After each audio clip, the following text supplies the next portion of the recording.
Cecil. Good morning, my lady. May I please call Professor Shubi Banerjee?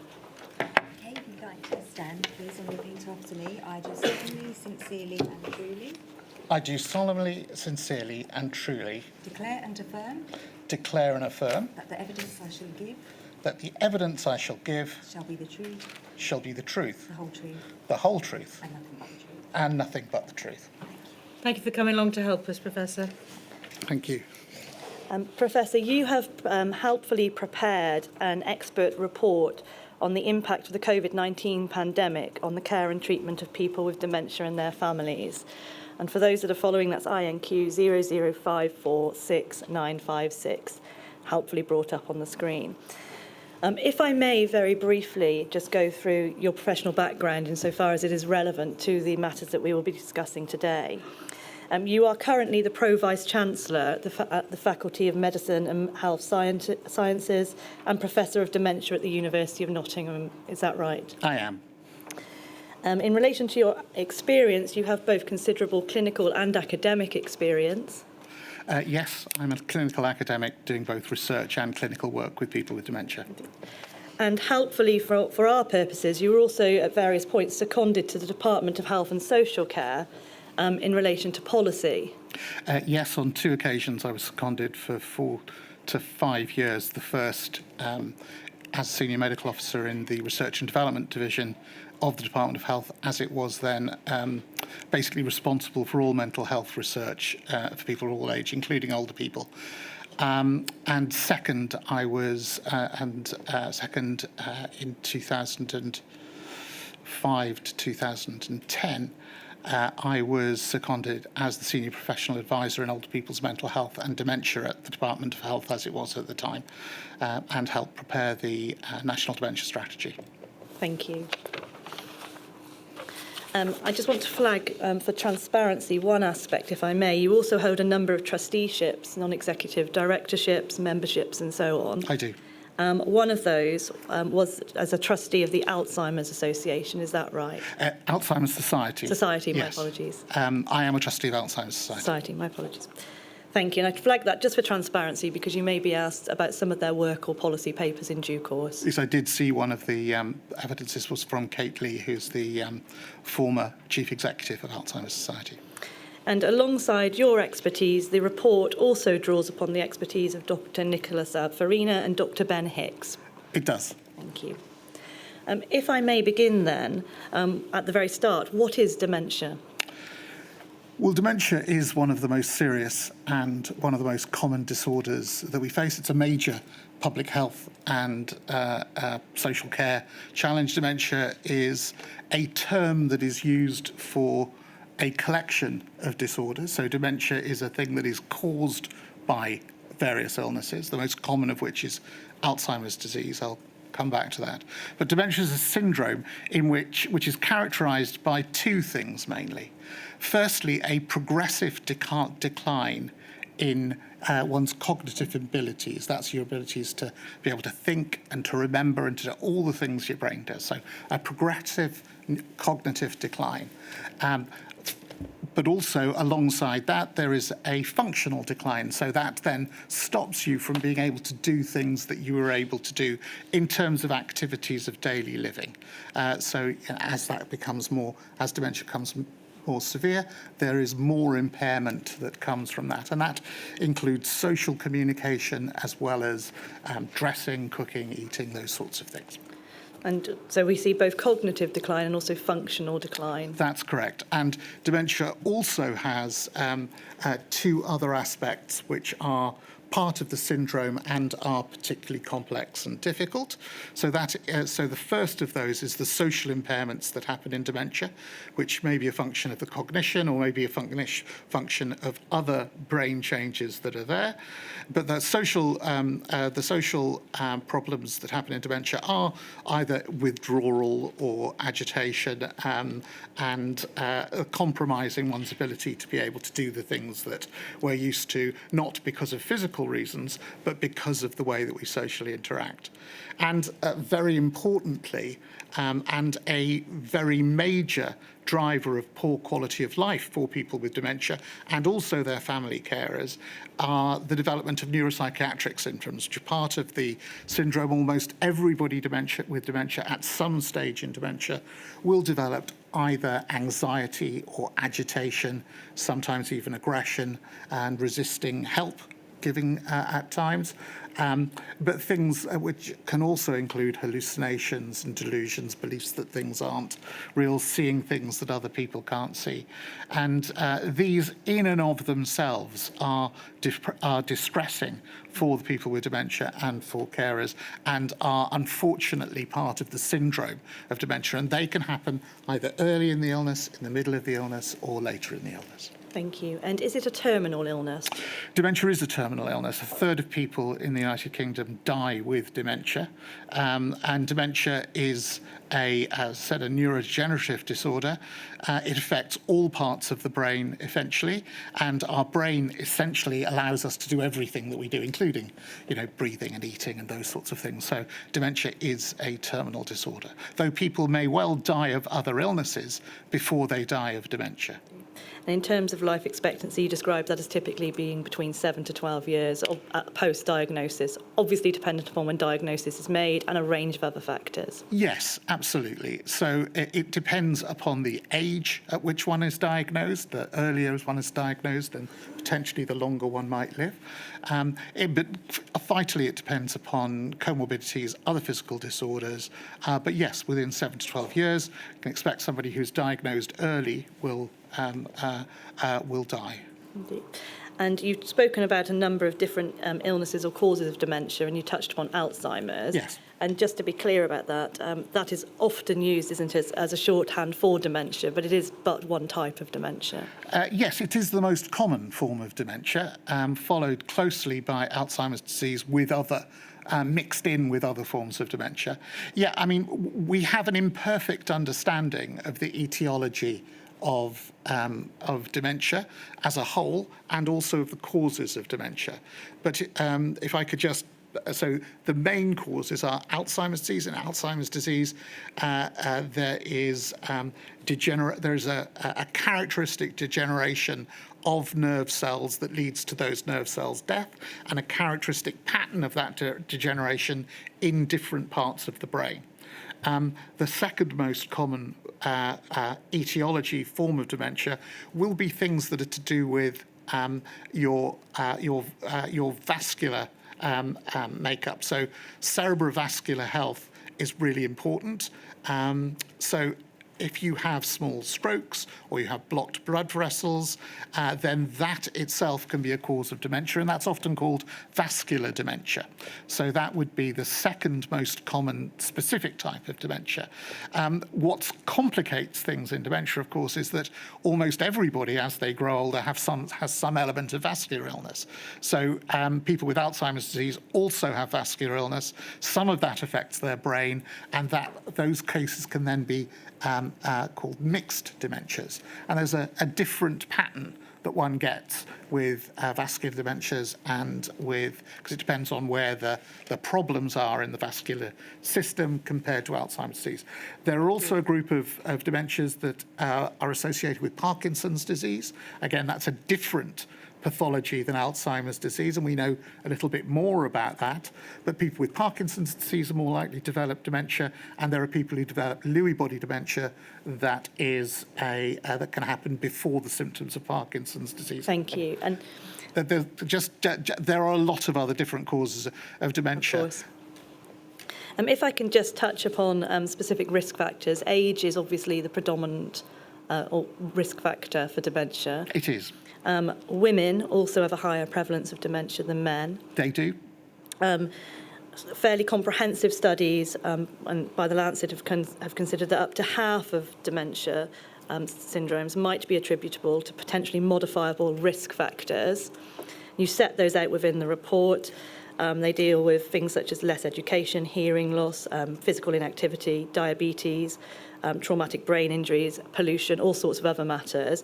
And many of those, you say, are more common in deprived and marginalised groups. They are. So there is a potential connection there with socioeconomic deprivation.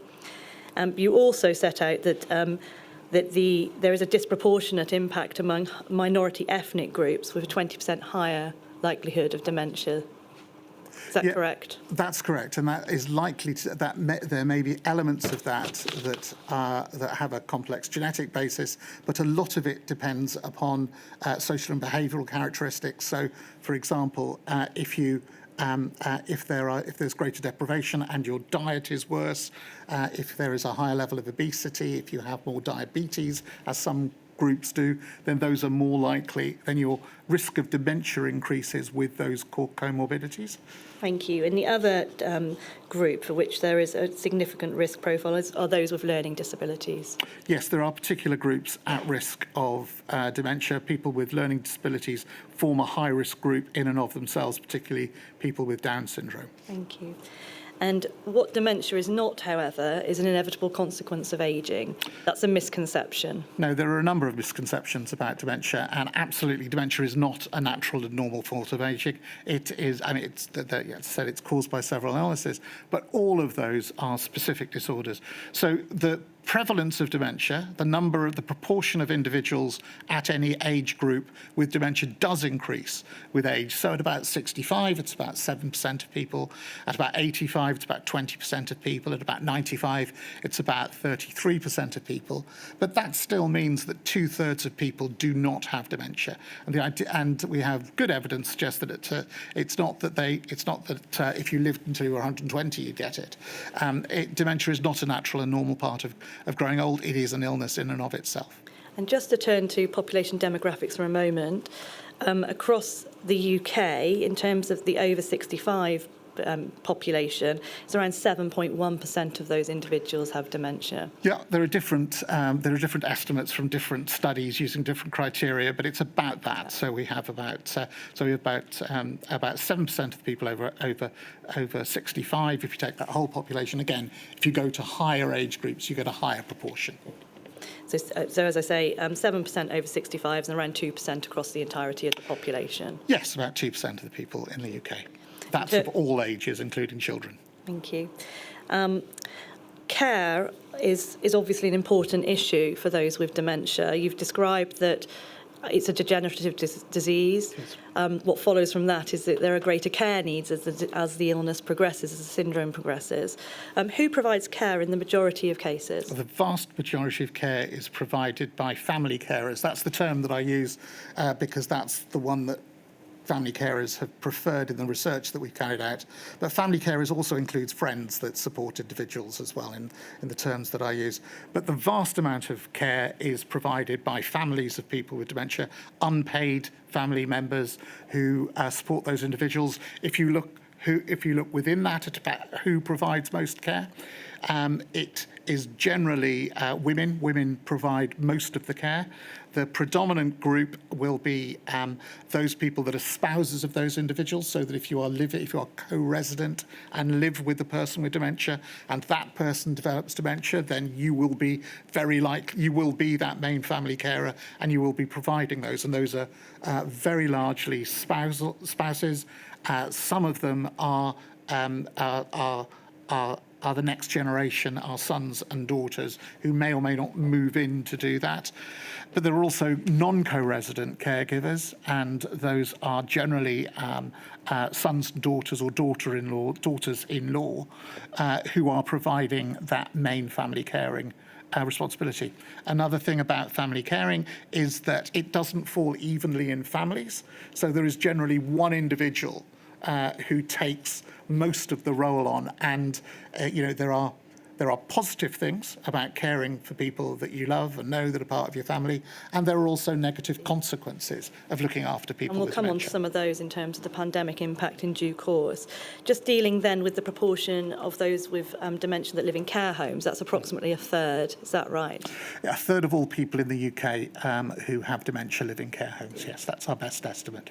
And then when looking at the care home population, the estimates are around 80 to 90% of those in older people's care homes have dementia. Yes, so if you look at care homes, the normal care homes, not care homes that are specifically for people with schizophrenia or people with learning disabilities. If you look at the 95% of those standard care homes, between 85 and 90% of those individuals have dementia. Care home care in the United Kingdom, long-term social care, is essentially dementia care, because that is the reason why individuals cannot continue to live in their own homes. People with dementia also, when they're admitted, live longer, so they live longer in those homes. People who were admitted to care homes with an acute physical problem out of hospital and no cognitive impairment, they will often die within the first 6 months of being in the care home. So you end up with a care home population being 80 to 90% made up of people with dementia. Thank you. I'd like to move then to the initial pre-pandemic position in terms of governmental policy and strategy. If I can summarise what you have to say in your report like this. What you explain is that across the 4 nations, dementia had emerged as a priority over the past 15 years. However, for the years immediately prior to the pandemic, that had waned effectively. The interest and the will had waned in respect of those, with concerns about a lack of delivery. The question I have is a very specific one, which is what implications did that have for the pandemic? So the waning was particularly clear in England. But the level of delivery was unclear in all of the countries of the UK in terms of what was being done. The specific question as to what did that do, it means that we were less prepared. We had less good care and support for people with dementia than we could have and that we should have. And that put people with dementia certainly less in the eye of policymakers. It was less of a priority for the Department of Health, the Department of Health and Social Care as it became, because it didn't have the policy priority it once had, and it meant that the services that were being provided to support people were often fragmented, and that there was major variation across the country in terms of what one might be provided with in terms of both diagnostic and post-diagnostic care. Thank you. If I can turn then to the guidance at the outset of the pandemic. In England, dementia was not explicitly mentioned with regard to shielding or social distancing in terms of the March guidance, the April unpaid care guidance, or indeed the list of clinically extremely vulnerable that was later published in winter of 2020. It's similar in Northern Ireland. And again, in England and Wales, when it came to guidance in relation to dementia, it was not in relation to risks, but with regard to difficulty in self-reporting symptoms. Were the risks to those with dementia foreseeable? Ought they to have been included in those policy documents on the basis of what is known? Yes, and yes, they were foreseeable and they should have been included in those documents. People with dementia are almost by definition old and frail with complex comorbidities. They are also, as we've heard, more likely to be living in care homes, so congregate households. It is entirely predictable that almost any pandemic would affect older people and people with dementia disproportionately, and it's very clear that that's what happened within this pandemic. There are few pandemics that would be isolated to children or whatever, but these are the most vulnerable physically in our society, and it is likely that the most vulnerable in society are most likely to be vulnerable to infectious diseases. So yes, I think that any pandemic planning should have explicitly included those people that were most at risk of being harmed, and I think that any future pandemic planning must attend proportionately and to those people who are most likely to be harmed by those pandemics.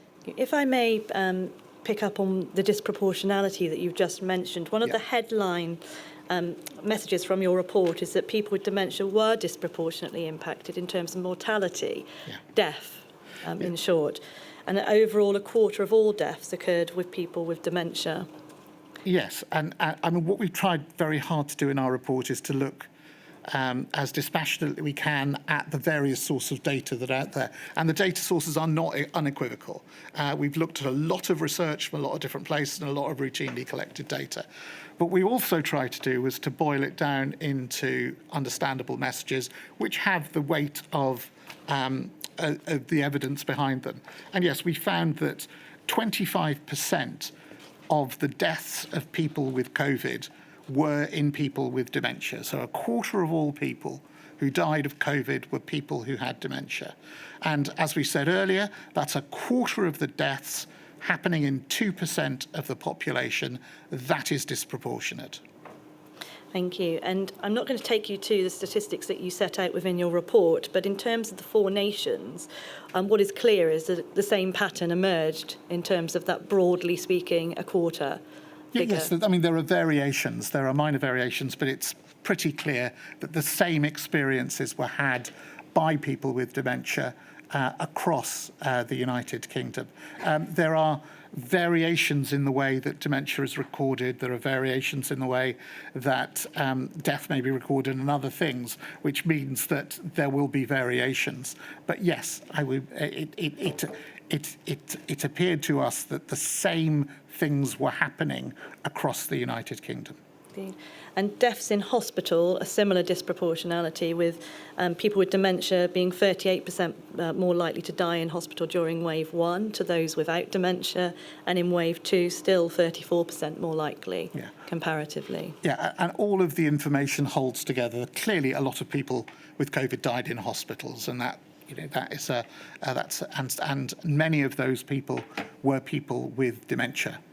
Who died in hospital with COVID. There were people who died in hospital, people who died at home, and people who died in care homes. And in all of those settings, if you had dementia, you were much more likely to die than those without. Indeed. And in terms of excess mortality, similarly, people with dementia had the highest levels of excess mortality in 2020. They did.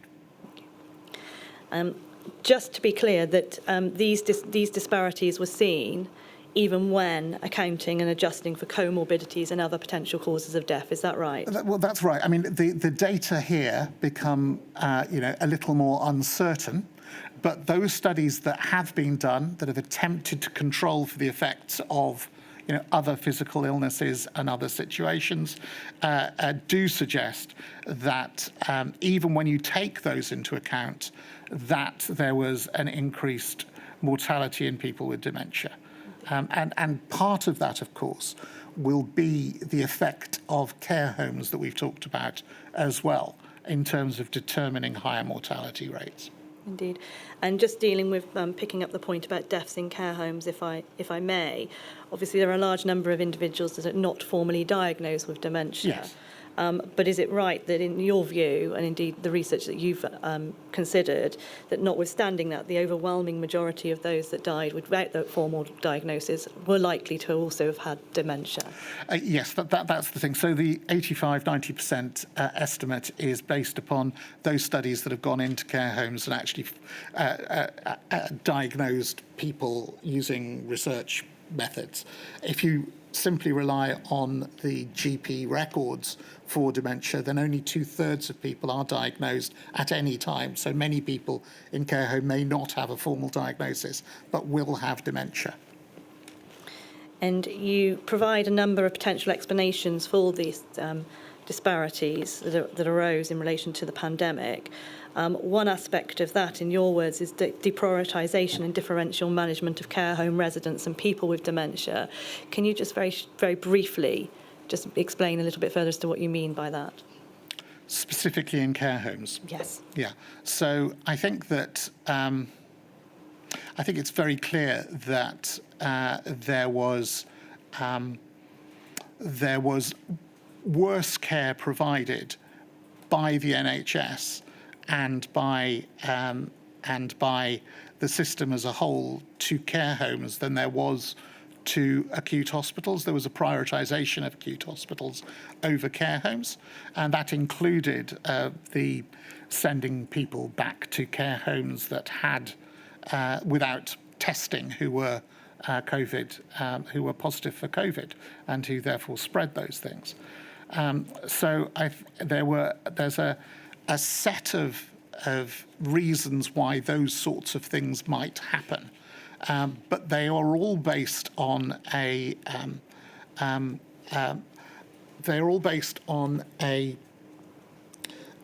lack of priority given to care in social care compared to care in healthcare. There was talk of the steel boundary or the ring of steel that was put around care homes, and just looking at the evidence, you wonder whether that. Well, firstly, there's very little evidence of it, but you wonder if its effect was to protect the NHS from people in social care rather than to protect those people in social care from COVID. If I can ask you, please, just in relation to one other aspect, within your report you explain that obviously lots of individual decisions are taken, and there are systemic issues then that come into play as a consequence of that, and one aspect of that are beliefs and misconceptions. Can I just ask, in relation to that, what concrete steps should and could have been taken to recognise and address that disproportionate impact during the pandemic? So I think clearer guidance would have been very helpful. I think guidance that made specific reference to older people and to people with dementia, criteria that were more explicit would have been helpful. I think that, and this is absolutely not seeking to make any statement of blame, but it is seeking to understand why one group of people appears to get a worse set of care than another group of people. And if we look again at the research-based evidence, we see that the general population and healthcare professionals have lower expectations and lower positivity about older people and older people's health than they do about people in middle-aged and younger people. And so you have a set of potential biases that enter into clinical decision-making, but also enter into the management of hospitals and also enter into the generation of health policy and delivery of health policy, because these misconceptions and negative attitudes towards older people are held by the general population and also by people in healthcare. So presented with extraordinarily difficult and complex situations, you are asked to make decisions, and you make those decisions according to your internal compass. If your internal compass faces away from people who are old, then you may be more likely to decide that individuals don't get a test, are sent back to their care homes or sent back home, rather than afforded the extra care that might be provided in a general hospital, for example. Can I interrupt? So you said, Cecil asked you about the guidance, and you said clearer guidance with specific reference to older people and people with dementia would have been helpful. And you said more explicit criteria. What did you mean by more explicit criteria? I think that decision, and one can understand why, but clinical decision-making was largely left to individuals to make their own decisions in those without guidance. I think that there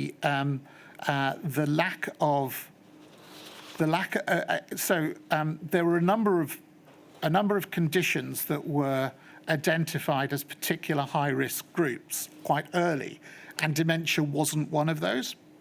And I think that then frames those high-risk groups as ones where you should do things, and the rest as ones where there might be less of a reason to do things. That's the sort of thing I was talking about there. Thank you.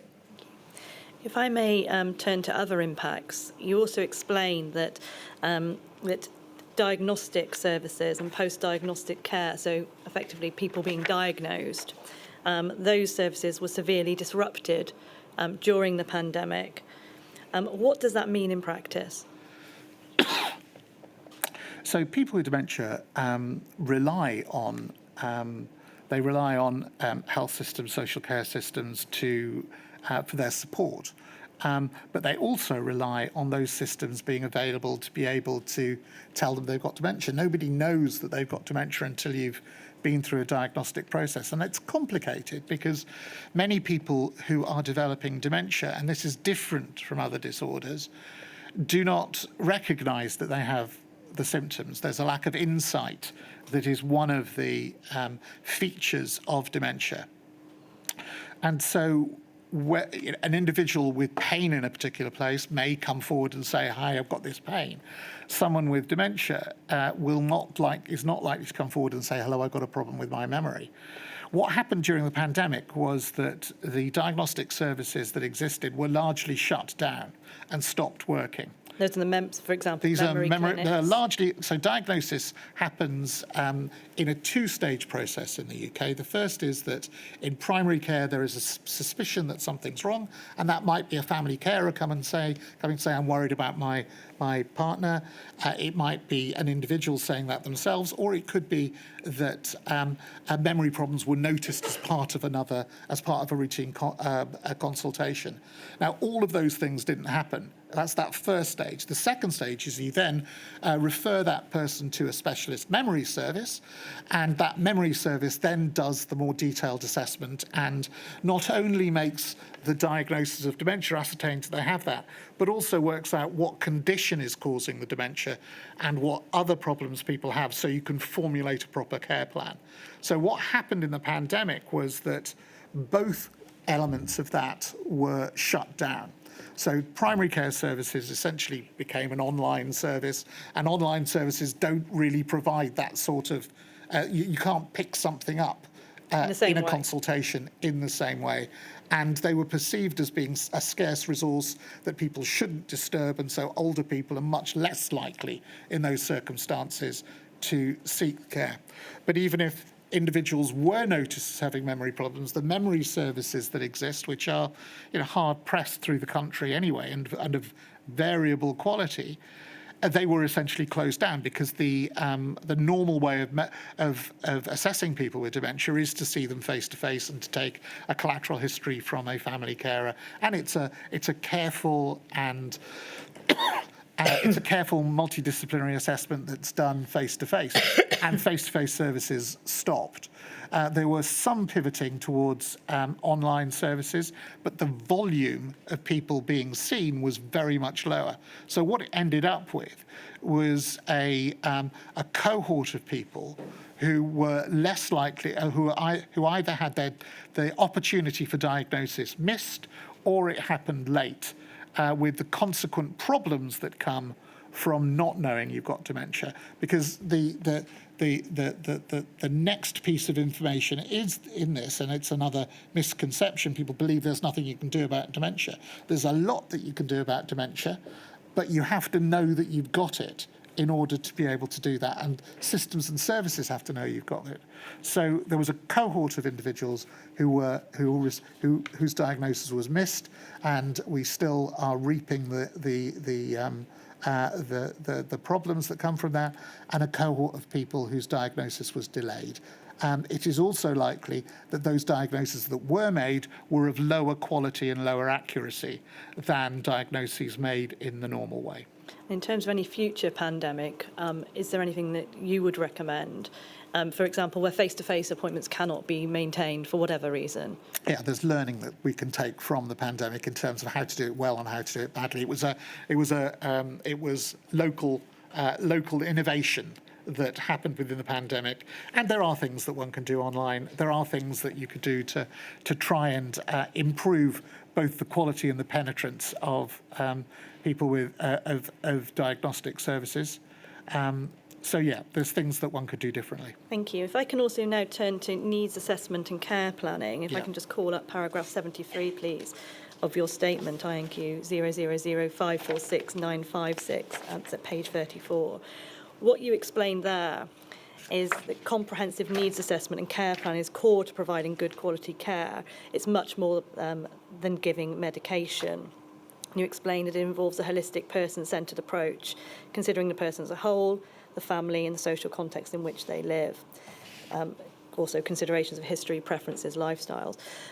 Again, similarly, you describe a significant impact on those needs assessments during the pandemic, with far fewer, and certainly not at that level, in short. Is that correct? That is correct. One of the challenges that dementia and complex care, like dementia, raises is that it's not a simple mechanistic process to make a diagnosis. So it's not like you do a blood test and you know that someone's got something. And it's also not that if that blood test is positive, you then provide a particular tablet and everything goes away. That's really not what you get in dementia. So all of the quality, all of the ability to live well with dementia comes from these sorts of comprehensive assessments, this careful multidisciplinary work that then ends up with people's psychological and social needs being met as well as their physical needs. Indeed. And that was compromised during the pandemic. And you go on to speak about the importance of non-pharmacological, care. But what you also then go on to state is that almost all of those modalities of care and support were stopped or curtailed in the pandemic. Yes. And what impact did that have, briefly? So people with dementia and their family carers had, and also people with dementia in care homes, had really very major negative impacts in terms of their quality of life and quality of care being provided to those individuals. It's a complex picture when you have a co-resident person with dementia and a family carer, because the consequence. Because there's good and clear evidence now, I think, from multiple sources that suggest that if you were lucky enough to be living with somebody, then the person with dementia in that situation was more likely to have their life quality maintained, but that would be at the expense of the quality of life and the mental health of the carer of that person with dementia. Indeed. If I can then also ask you, if I may, to look at this particular experience. This really deals with experience of those with dementia. It's INQ 00474-426. It's at page 26, and it goes over the page, please, to 27 at paragraph 5.6 to 5.8. What we have here are the experiences of Cilla Merriweather and her parents, Rosemary and Ronald Brown. They sadly died during the second wave of the pandemic in November 2020 and January 2021. What she explains there is that when the first lockdown was announced, she recalls that all the additional supports that her parents had begun to rely on started to disappear. Chiropody services, but also visits from the dementia nurses, an overworked and under inexperienced domiciliary care service was utilised, which sadly, for obvious reasons, resulted in Ronald rarely being seen by the same care worker. So the continuity of care that you speak to, the familiarity with routines and the like, is obviously not present. It continues that after Rosemary had passed away, his health also then declined. And due to his decline in his health and his needs not being able to be met by those levels of domiciliary care, he was moved into a care home. How common were those types of experiences in terms of the research that you've undertaken? So it's a very familiar story. It's a familiar story. It's actually a familiar story out of pandemics as well as within the pandemics, but clearly these sorts of things became much more common within the pandemics in terms of the very difficult circumstances that both carers and people with dementia found. So the networks that support people, that we put together, that families put together, that services put together to support people with dementia in the community, to enable them to live well with family members. We talked about the assessment process, but they are fragile and they require attention to keep them working, and they do work better when there is continuity of care and understanding. That's why family carers are so important, because they don't change in the middle of that care framework, and they require management. In the pandemic, those sorts of things broke down, and when you and if your main and your most important support is your family carer, the co-resident carer that lives with you.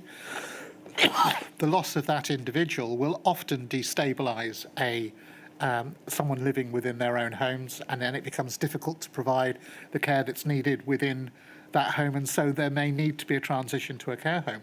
Now, what's important is to do that really carefully, because it's one of the most, it's one of the biggest changes anyone will have. If you've got dementia, it's very difficult to learn to be in a new place. There's a need for support that wraps around that happening. And in the pandemic, that support and wraparound wasn't there, which means that you're less likely to settle into the care home, and you're less likely to be to have a good care plan generated, and less likely to be properly supported in that environment. So I think these normal stories of tragedy were very much exacerbated and and increased during the pandemic. Thank you. Turning then to medications that we utilise, so pharmaceutical issues. You explain in your report that up until 2020, levels of medication prescribed for the treatment of dementia, so dementia-specific medications, was rising year on year. But in 2020, there was a significant decrease in those prescriptions. Set against that, you explained that there was an increased use of antipsychotics during the pandemic. Yes. So firstly, turning, if I may, to the dementia-specific medication, in a nutshell, why would that have been? So just a word, I think, before about what I mean by those two sets of medication. There are a set of medications that were licensed some time ago for dementia that kind of make the best of what you've got. They do not stop the dementia, they do not slow the dementia, but they give people the best function they can have at that time. And those are the anti-dementia medications that I mention in the report, including donepezil is one of those. There are very few quality markers for care of people with dementia because there's been no investment in quality care markers. So we simply use things that are available, and one of those is the prescription of anti-dementia medication, because it is a good thing to receive these medications if you have dementia. And this had been being monitored since the medications were introduced, and there had been a really heartening increase in the prescription of those medications since the publication of the National Dementia Strategy, and it's very good increase that happens there. So this is a positive thing that we were doing across the United Kingdom in terms of providing these medications. It's a marker of a diagnosis having been made, and that having been made in secondary care, made well enough for the medication to be prescribed. During the pandemic, what we see is that number drops off markedly. So the numbers of people with receiving anti-dementia medication decreases markedly. Part of that will be to do with the mortality of people with dementia during the pandemic that we've talked about, and part of it will have been that the services that people were receiving, the diagnostic services, stopped, so new people were not being initiated on anti-dementia medication. Thank Could you. I ask you to slow down, Professor? Sorry. A lot of us are responsible for speaking too quickly. Sorry, would you like me to say that again? No, of course not. I'm just thinking I don't want a stenographer putting down Oh, a right, pen yes. in protest. Sorry. So I will If I can- more slowly talk about antipsychotics. Indeed, and perhaps I can summarise it in this way. The dispensation of antipsychotics is another indicator of quality. But of poor quality. A poor, an indicator of poor care quality in relation to dementia patients. And you explain that over a decade or so, the use of those medications had decreased by half. But in your words, when presented with the stress of the pandemic and the removal of non-drug options for care, the system fell back into its old ways. You describe within your report why antipsychotics are inappropriate, and that certainly for certain types of dementia they can significantly exacerbate or cause different or new symptoms such as hallucinations, have the opposite effect, in short, and mask actual need. Is that correct? So Yeah, that's correct, apart from the causing hallucinations. As I said before, hallucinations can be part of dementia, and delusions can be part of dementia, and behavioural disturbance like aggression and agitation can be part of dementia, and they're immensely distressing for the person with dementia themselves and for carers. So it's entirely legitimate that we should wish to treat those symptoms. The most common drug that was used, set of drugs that was used in order to do that were antipsychotic medications.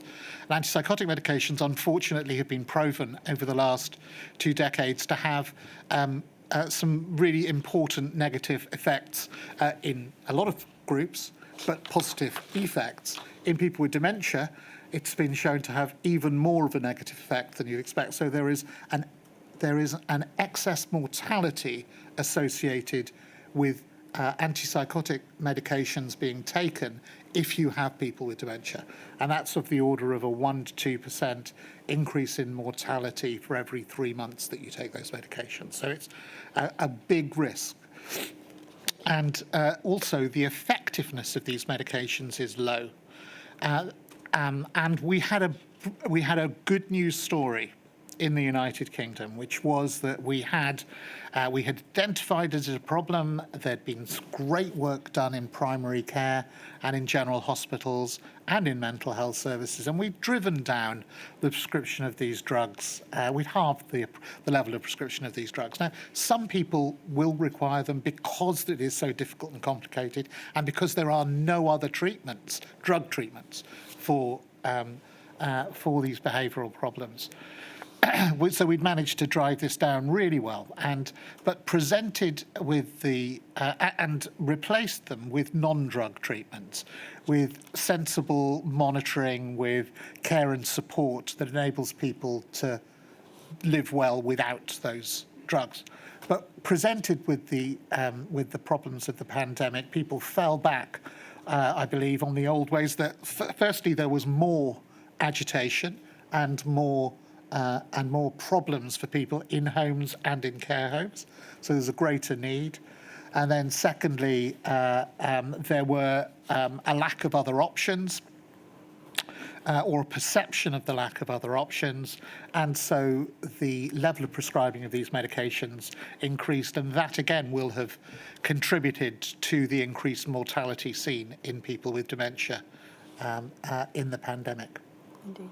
And if I may then turn to other aspects, the inquiry has heard significant evidence in relation to there being a decline in cognitive function, and in terms of what's following from lockdown or from in relation to visiting restrictions, isolation, and the various restrictions that were put in place. Is that something that also arises from your research? So we look carefully at this, and there is no definitive research because there is no control group of people that that weren't exposed to the pandemic at this time.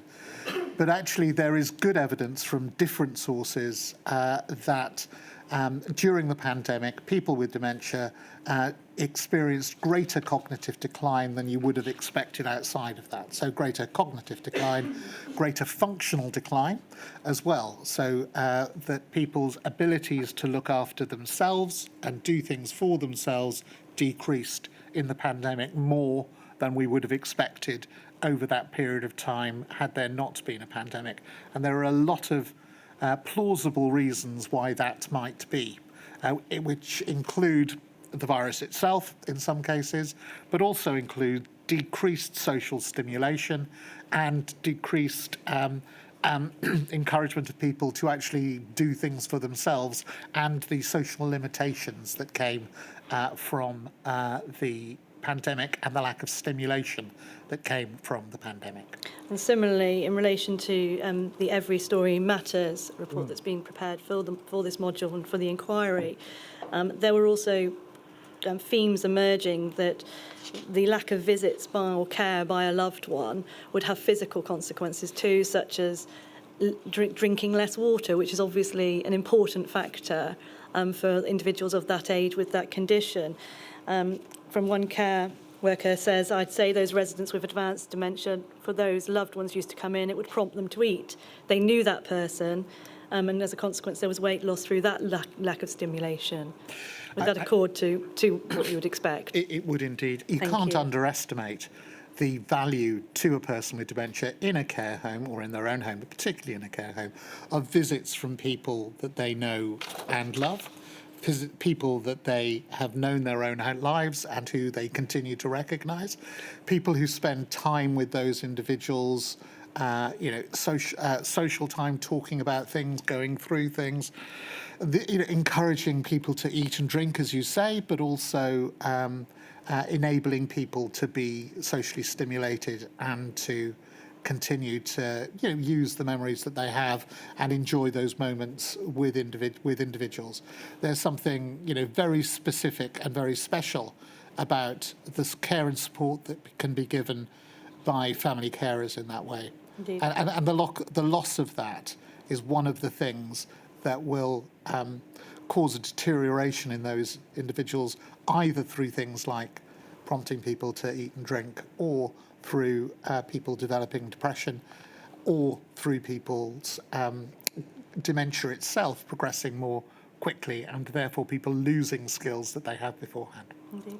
And with regard to those restrictions that were put in place, the inquiry similarly has heard evidence of confusion in people with dementia in relation to why an individual, their loved one, could not visit or could not come into a room, had to stay outside, those sorts of issues.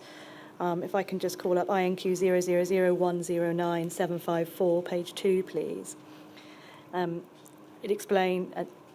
This is one example. I feel extreme guilt. I cannot visit my mother properly. She can't understand why I won't enter the care home. I feel distraught watching her cry or refuse to come to the window to see me. Similarly, staff members describe individuals within the care home wanting a hug or to sit with them, to hold their hands. Yeah. They couldn't do that. It was very distressing. And further, that the consequence of that for some was that actually those residents no longer recognised their loved ones where they were unable to visit over a period of time. Yeah. Is that something that was predictable?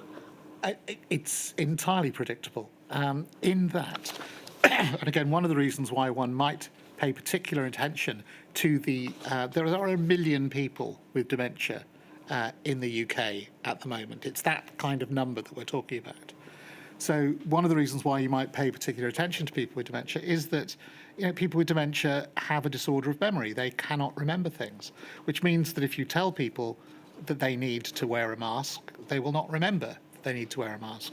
If you tell people that you can't come in because there's a bug around and that's why your relative's not visiting, then they will not remember that. It will be, continually being in a state of wanting to see a person that's not coming or wondering why they're not coming anymore. And not being able to, do the things that you used to do, be that have a hug or whatever, it is not possible for many people with dementia. It will not have been possible for them to understand the rules, and not possible for them to comply with the rules, though they would be potentially sanctioned for not complying with those rules. And there's heartbreaking testimony that one reads from care homes and from people in their own homes about, the difficulties caused by the entirely predictable cognitive impairment that people with dementia have, and a lack of ability to understand that on the part of general public and respond to it on the part of services. Now, one of the innovations that was put in place during the pandemic was the greater use of digital technology to try to compensate for some of these issues. And for many, it was a very good innovation, but for others, and in particular those with dementia, you describe it as being a weak mitigation. If I could just call up INQ 000474-426, page 20, paragraph 4.40, please. This speaks to the experience of Arthur Argyle, a gentleman with dementia who was described by his daughter Sarah as being visibly scared when using FaceTime. A cardinal element of having a dementia is the inability to learn how to do new things. You can remember stuff from ages ago, which means you can still have a great conversation about those sorts of things, but you can't learn new things. One understands why there was this switch to digital and there were digital solutions, but actually you need a lot of human help to be able to use a technology that you've never seen or used before. And the sad reality is that you mentioned a weak mitigation. I think what we've created is a set of digitally excluded people, and that's not just people who can't afford the stuff. It's actually people who can't learn to use it. It's about people who are frightened by, who don't know what these images are about or what they're for, who can't understand why there's somebody in that. There are so many ways in which digital technologies can be really helpful for all sorts of people in all sorts of situations. And for some people with dementia, there's some nice examples of things that worked very well for certain people.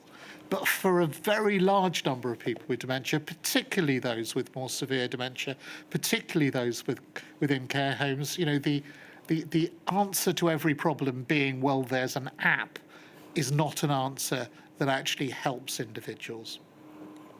And if I may turn to other challenges that care homes were facing, an English care home manager described residents with dementia as not understanding the need to stay in their rooms, for example, but yes. wandering. And that's also a theme that similarly comes through the Every Story Matters report, yes. With residents becoming very upset, explaining that they did inform infection prevention control, but who just basically said, well, observe and what will be, will be. Another account from Every Story Matters, a resident admitted with COVID in a dementia ward where everybody's mobile, everyone is moving around, and it's spread through the home like wildfire. And similarly, in the corporate witness statement of COVID bereaved families for justice, the experience of Roy Staples, an elderly gentleman, sprightly nonetheless, who took up dancing, being inspired by Strictly, at the age of 84, was in a care home. His family had concerns about patients being discharged from hospital, and in particular, a new resident who had dementia and wandered into his room. In terms of that wandering, does that pose a particular challenge within this cohort and demographic of people? So it does. Wandering is one of the behavioural problems that can develop within dementia. So it's not that people are, purposefully seeking to invade other people's space or seeking to leave the home in a way that is dangerous. That is part of what happens in dementia, both wandering and getting lost as well. And I mentioned earlier that it's quite difficult for people with dementia to learn the geography of a new home if they are moved in their homes. So you would also have the confusion that comes from having no idea where anything is and not being able to learn where anything is. Now, of course, the way to mitigate this is to have sufficient staff around to be able to help individuals and to be able to divert people and to try and stop these things from happening. But it is predictable that there will be such things. And what you can't rely on is an individual understanding the rules and therefore complying with them. And it's not a willful act. It's an act of forgetting. It's a consequence of the and illness. A consequence of the disorder. And if you feel agitated, then you may wander. If there are kind of wander pathways for you to go around outside the care home, that can be quite helpful. If all you can do is walk the corridors of the care home, that's more of a difficulty. And a final issue with that is that quite often the wandering happens at inconvenient times. There's a phenomenon called sundowning, whereby people are more likely to be agitated or to wander at night rather than during the day, when there is traditionally lower levels of staffing and therefore lower levels of being able to deal with that. So yes, it's absolutely part of it's an absolutely part of managing people with dementia and a predictable risk. Thank you. Another aspect was the use of face masks. Just very, very briefly. Yep. It revealed that many people actually with dementia relied on lip reading, but also the lack of social cues, communication. And one recommendation that you make is for use of to consider the use of transparent masks in any future pandemic. And indeed, that's something that's been acknowledged by the UK government in guidance. Yeah. A lot of the cues that individuals will get are lost when you cover a substantial amount of the face, particularly the bit that smiles and has emotion associated with it. Thank you, Professor Banerjee. You set out at length within your witness statement the impact on family carers, and indeed you've covered it to some extent already today, so I don't propose to deal with that, save as to say that the impact were, as you've already described, profound. Profound and, and negative. And then finally, in terms of recommendations, you similarly set out at the end of your statement a comprehensive list of practical and focused recommendations in relation to the pandemic. If I may, just because of the limitations that we have, just draw on one in particular, which would you say is the most significant and most important message to take away? So, if I may steal two. The first would be that we really do need clarity and specificity in communication that is inclusive of dementia and that acknowledges the care home system as being, of profound importance in dementia care and therefore having particular challenges. We needed that before the pandemic. We certainly need it now, moving into any future pandemic. So clarity and specificity of communications is absolutely there. And that includes public messaging during pandemics, and that can be prepared beforehand. Yeah. And I think the other thing that I would say is that we've really got to have better, improved understanding and improving health and care professional attitudes and beliefs about dementia. We are running systems and services that fundamentally believe things that are not true about dementia, that it's an inevitable part of aging, that there's nothing you can do about it, that having dementia is worse than being dead in some ways. So what is the problem with all of this? Those are the sorts of things that underpin the problems that we had in planning for the last pandemic, in dealing with that pandemic, and that continue to be a problem in the way that we provide services and would be a problem in the next pandemic. And there are good, clear, simple things that we can do in education and training that would change that, and that would change the system for the better for older people, who are the main people who use health systems wherever, and would be the main people who are affected in any plausible forthcoming pandemic. Thank you, Professor Banerjee. Thank you, Ms Cecil. Mr Weatherby. Mr Weatherby's just there, Professor. Good morning, Professor. I represent COVID Bereaved Families for Justice UK, which represents bereaved families, including some of the families whose accounts were very helpfully put to you earlier.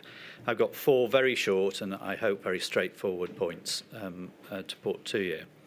At page 81 of your report, you refer to both inequality and inequity in the section dealing with care and outcomes. In Module 1, the inquiry heard from Professor Marmot, who told the inquiry that the word inequity was used to describe, and I quote, avoidable differences in health which are judged to be avoidable and are not avoided are unfair, hence inequitable. Am I right that you've drawn the distinction between inequality and inequity in the same way?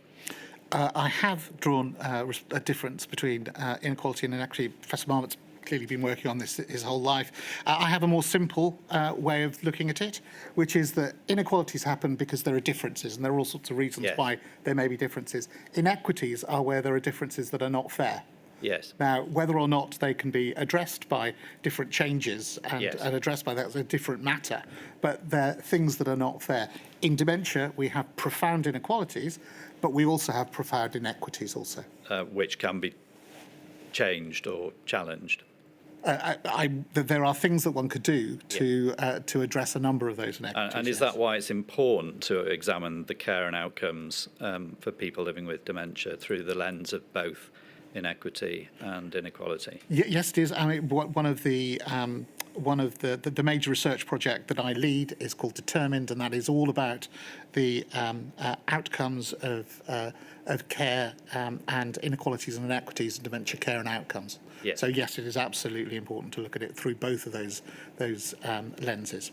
Yeah. In Module 2, experts on discrimination highlighted a lack of research and data on the impacts of discrimination on particular groups, including minoritised ethnic communities and the LGBTQ plus community.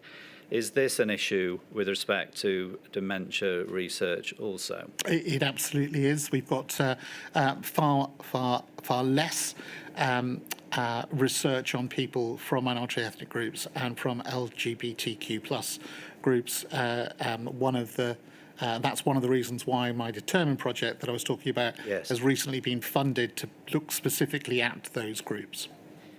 Now, earlier you mentioned the statement of Catherine Lee from the Alzheimer's Society. I'm not going to go to that. The inquiry has that. But do you agree with the Alzheimer's Society's recommendation for dementia-specific planning for future pandemics? So I need to just reiterate my potential conflict of interest as a trustee of Alzheimer's Society. But yes, I do agree with that. Yeah. There should be dementia-specific planning, and that was one of the two things that I chose as a recommendation. I'm not going to go to them, but I think there were 6 specific recommendations. But the bottom line is there needs to be proper pandemic planning that specifically includes people with dementia are predictably a group that could be disproportionately affected by any future pandemic, and is certainly a very high-risk group, and so you would expect that group to be part of planning. Yes. Final point. In a footnote on page 15 of your report, you say that it's remarkable how little things varied across the UK for people with dementia and their family carers. Wherever one lived, things were very difficult indeed, and I think you've repeated that in evidence this morning. In Northern Ireland, the system is one of integrated health and social care, and this is sometimes held up as an advantage because the particular position and vulnerabilities of people in social care can be integrated into decision-making. Given your evidence, would you agree that you found no evidence that the integrated nature of the health and social care system in Northern Ireland had an appreciable difference in terms of outcomes for people with dementia and their families? So there was relatively little research that looked specifically at the Northern Irish context and enabled us to be able to care between places. But if you look at an indicator like mortality, there's very little variation across that, and certainly there is evidence of people in each of those areas having difficulties and problems. Integration is a problem, and also a set of really interesting possibilities for improvement across our health and care systems. Indeed. Thank you very much, Professor. Thank you, Mr. Weatherby. Mr. Stanton, he's right over there, Professor. Thank you, my lady. Good morning, Professor. Hello. I ask questions on behalf of the COVID-19 Bereaved Families for Justice Cymru. Okay. I just have one question. It relates to one of the recommendations within your report, that the care home sector needs to be involved in emergency planning in the future. Absolutely. Something which you've just touched on in your answer with Mr. Weatherby. Given it was well known that care home residents are particularly vulnerable to a pandemic event, again, as you described fully earlier, are you able to offer a view as to why the sector was not properly engaged prior to the COVID-19 pandemic? It seems such a glaring and obvious omission. Well, I can think of at least two things. The first is that health systems very often forget care systems, and that is a major problem, and they're often seen as a lower priority and as different. And we need to get rid of that distinction. It's a system. One bit cannot live without the other bit, and we're seeing that in the pressures in general hospitals today. I think a second reason is potentially that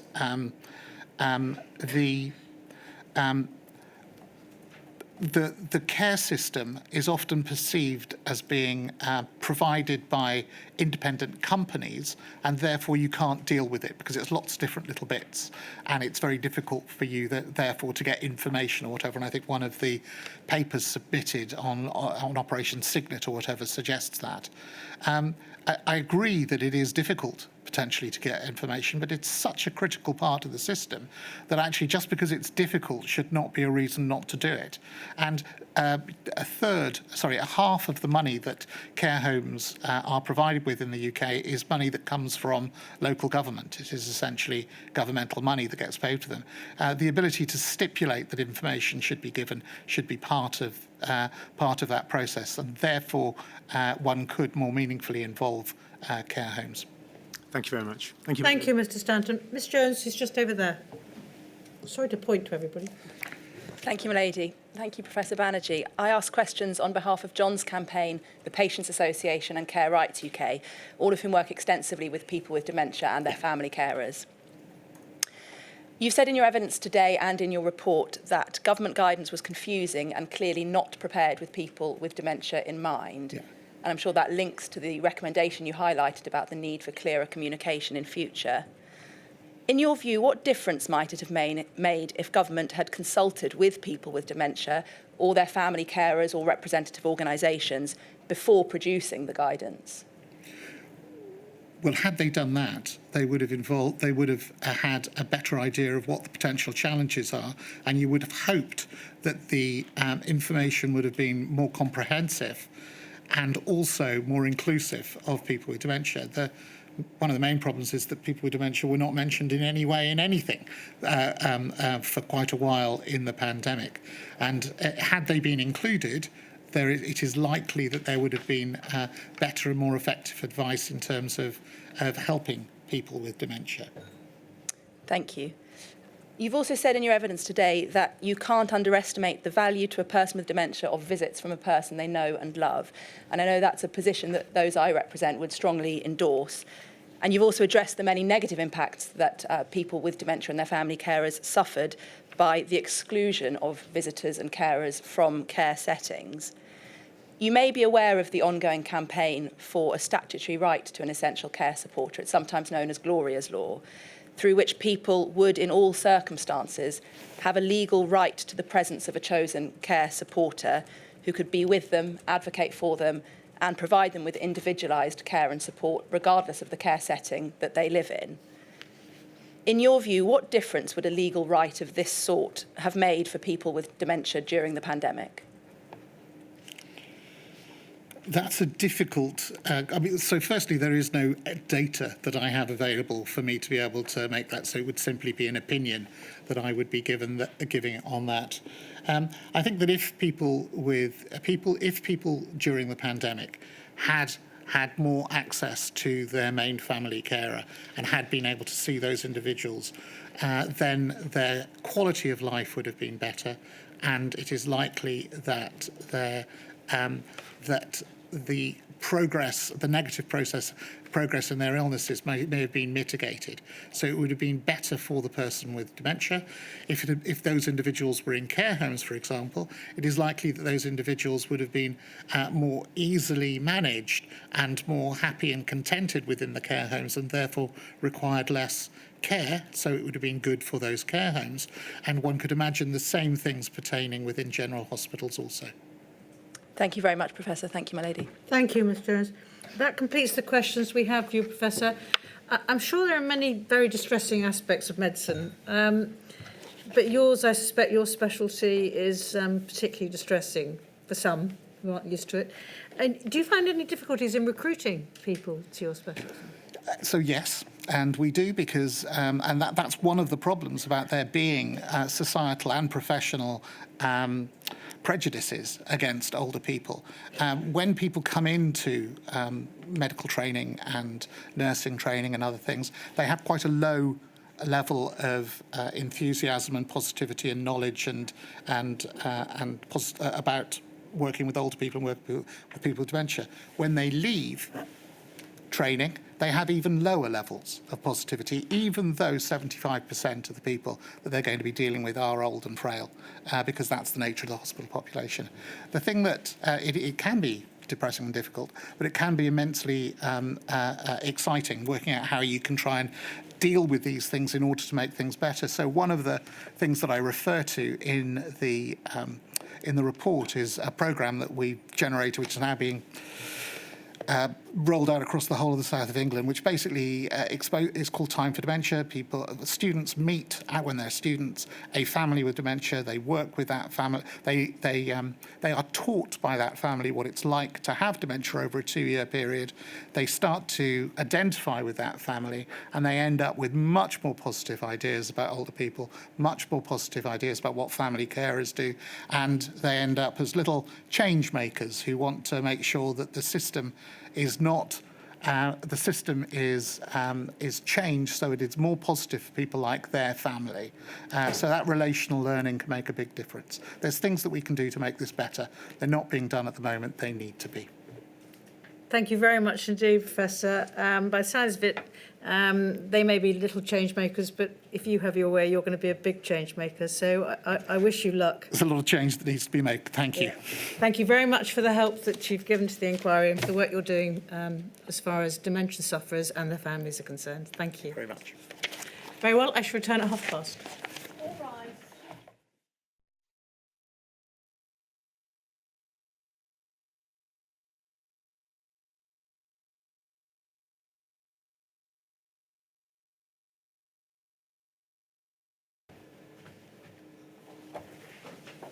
Mr. Tunde. My lady, please may I call Catherine Williams? Okay, if you'd like to repeat after me, I do solemnly, sincerely and truly. I do solemnly, sincerely and truly. Declare and affirm. Declare and affirm. That the evidence I shall give. That the evidence I shall give. Shall be the truth. Shall be the truth. The whole truth. The whole truth. And nothing but the truth. And nothing but the truth. Thank you. Please sit down. Thank you for coming to help. I hope we haven't kept you waiting for too long. Can you please confirm your full name? My name is Catherine Williams. And thank you for providing the inquiry with your witness statement dated the 16th of August 2024. And for the record, that's INQ 000571608. I'm going to just briefly ask you some questions about your professional background, and then I'll give you a moment to give some preliminary remarks. So, you were previously the chief executive of the the Association of Directors of Adult Social Services, and you held this position between January 2015 until July 2024. You've previously worked for the Local Government Association as well, haven't you? Yes. And prior to that, you worked as a director for social services. Yes. So therefore, in terms of your chief executive role in ADAS, which is what I'll now call it from now on, you were in post at the time of the pandemic. Yes. Now, I understand there are some brief preliminary remarks that you would like to make. Please feel free to do so now. Thank you. So first of all, I'd like to express sorrow for everyone who died needing social care and support during the pandemic. There were tragic mortality rates. I also want to pay tribute to the paid and unpaid carers who did so much. And again, there were disproportionate mortality rates amongst care staff and social workers. And finally, I want to pay tribute to everyone who worked excessively long working days for months on end, trying to address the issues that were before them. Thank you.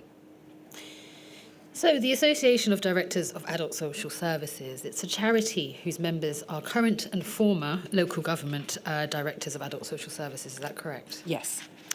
And its objectives include furthering comprehensive, equitable social policies and plans which reflect and shape the economic and social environment of the time, furthering the interests of those who need social care services, regardless of their background and status, and promoting high standards of social care services. Is that correct? In terms of the role of directors of adult social services, am I right in saying that they are responsible for leading, commissioning, and delivering adult social work and social care in local authorities? Yes, in England. Thank you. Their remit includes older and disabled people, people with learning disabilities, unpaid carers, people with mental ill health, and those needing care and support who are experiencing abuse and neglect. Is that right? Yes. And state-funded adult social care services support over 1.1 million people in England. Is that right? Yes.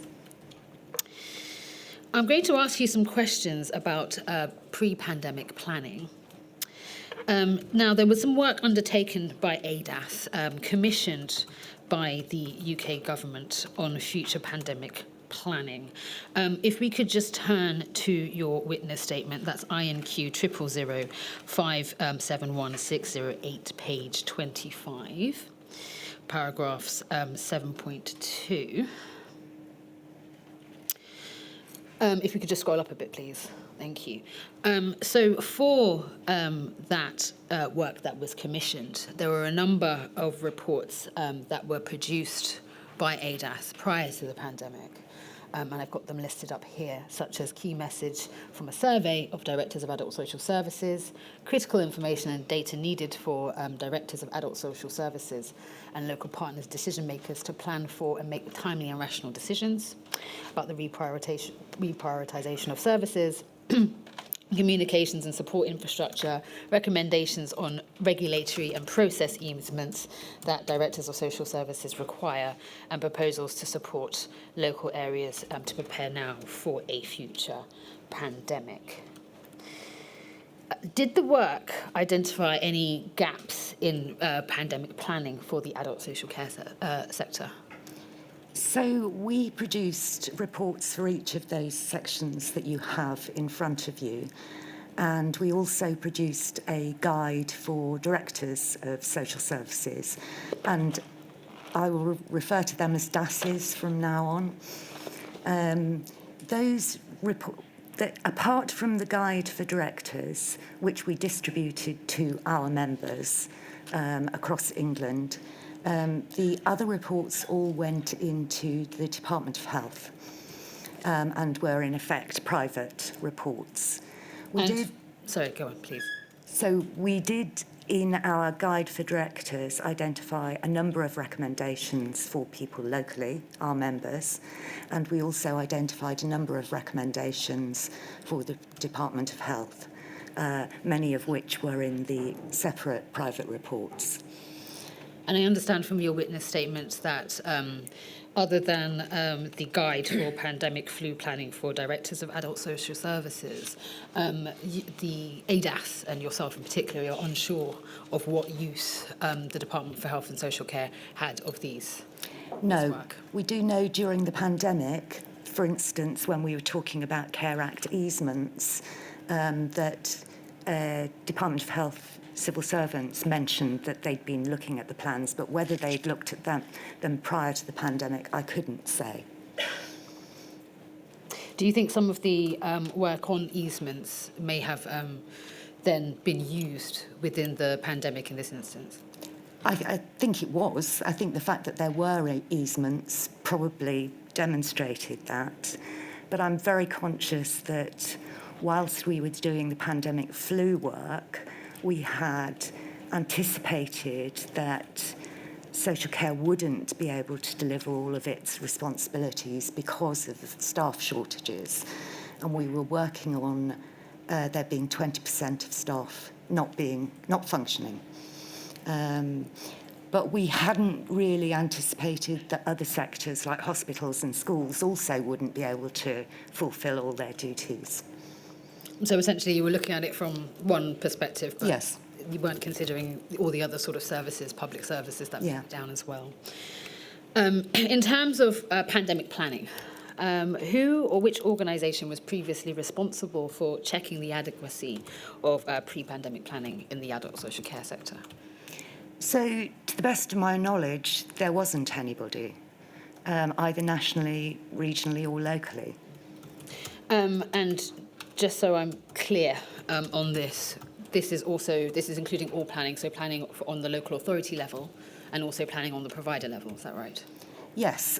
To an extent, the work that we'd done on Brexit, which was led and closely monitored by DHSC, had looked at things like staffing, supplies, fuel, transport, but it hadn't looked at the infectious nature of a pandemic. Do you think there is a role for local authorities in respect of pre-pandemic planning, other than, of course, its own plans? Well, local authorities and social care providers have the unique knowledge about how care works on the ground. So certainly pandemic planning is necessary, whether that's for tomorrow or 20 years' time. Whether that's I can't answer the question solely in relation to local authorities. It clearly involves many more people. And prior to this pandemic, other than the work that was commissioned by DHSC, was there any other role that ADAS had in pre-pandemic planning at all? Guidance that was provided for local authorities, for example, or anything like that? We weren't part of Operation Cygnus, if that's what you're asking me.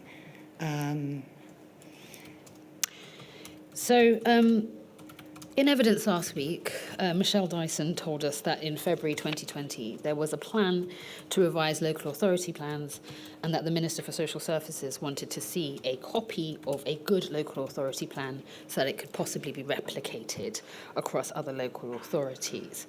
And in evidence, it was noted that at a meeting that the Local Government Association and ADAS did not have the assurance skills to review plans, but that they might be able to help make a checklist with questions to ask when checking that the plans are fit for purpose so that local resilience forums can be confident. Is there a greater role that you think ADAS could undertake regarding pre-pandemic planning to assist local authorities? Well, I think that we could certainly contribute to the experience of ADAS members of the pandemic to future pandemic planning, definitely.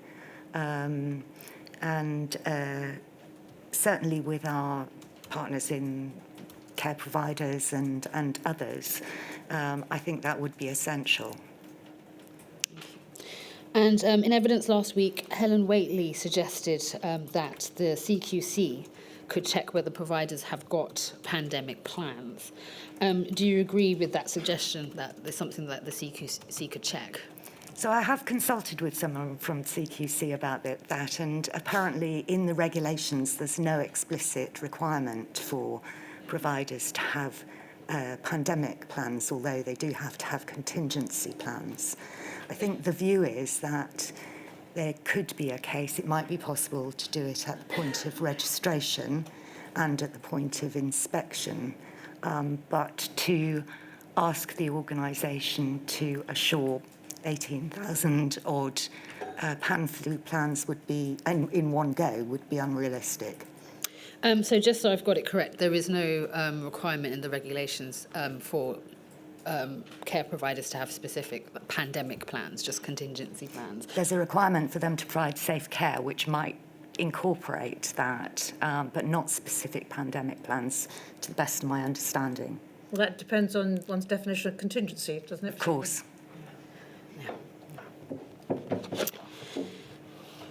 Which body do you think should be responsible for assuring the plans, making sure that they are fit for purpose?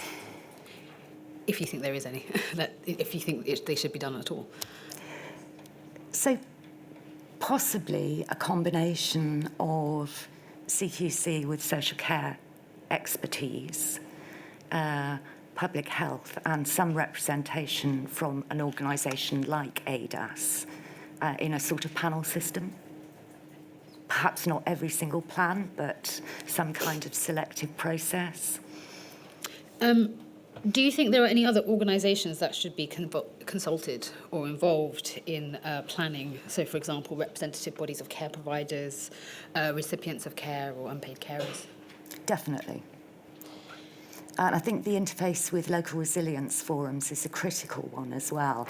And it was the juxtaposition of local resilience forum, NHS structures and local authorities together with national organisations worked sometimes very well, particularly where there was coterminosity like in London, but was inherently problematic for some other DASs. And how do you, other than regulations, how else do you think pandemic planning can be embedded into care providers?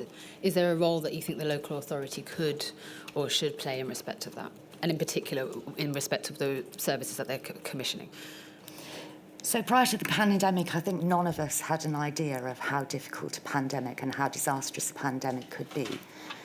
Now we do, and it's probably important, while there is still a degree of freshness in people's minds, to look. And certainly local authorities and others would have roles in that. Thank you. Do you think that providers' pandemic preparedness should be a factor that influences local authorities in respect of which providers they should be commissioning services from? So local authorities will want to take a number of things into account, and that could be one of them. However, I think the real challenge is marrying up the underlying fragility of providers in terms of their ongoing work with requirements to make robust plans for the future, and there is a significant gap in many instances between that. Thank you.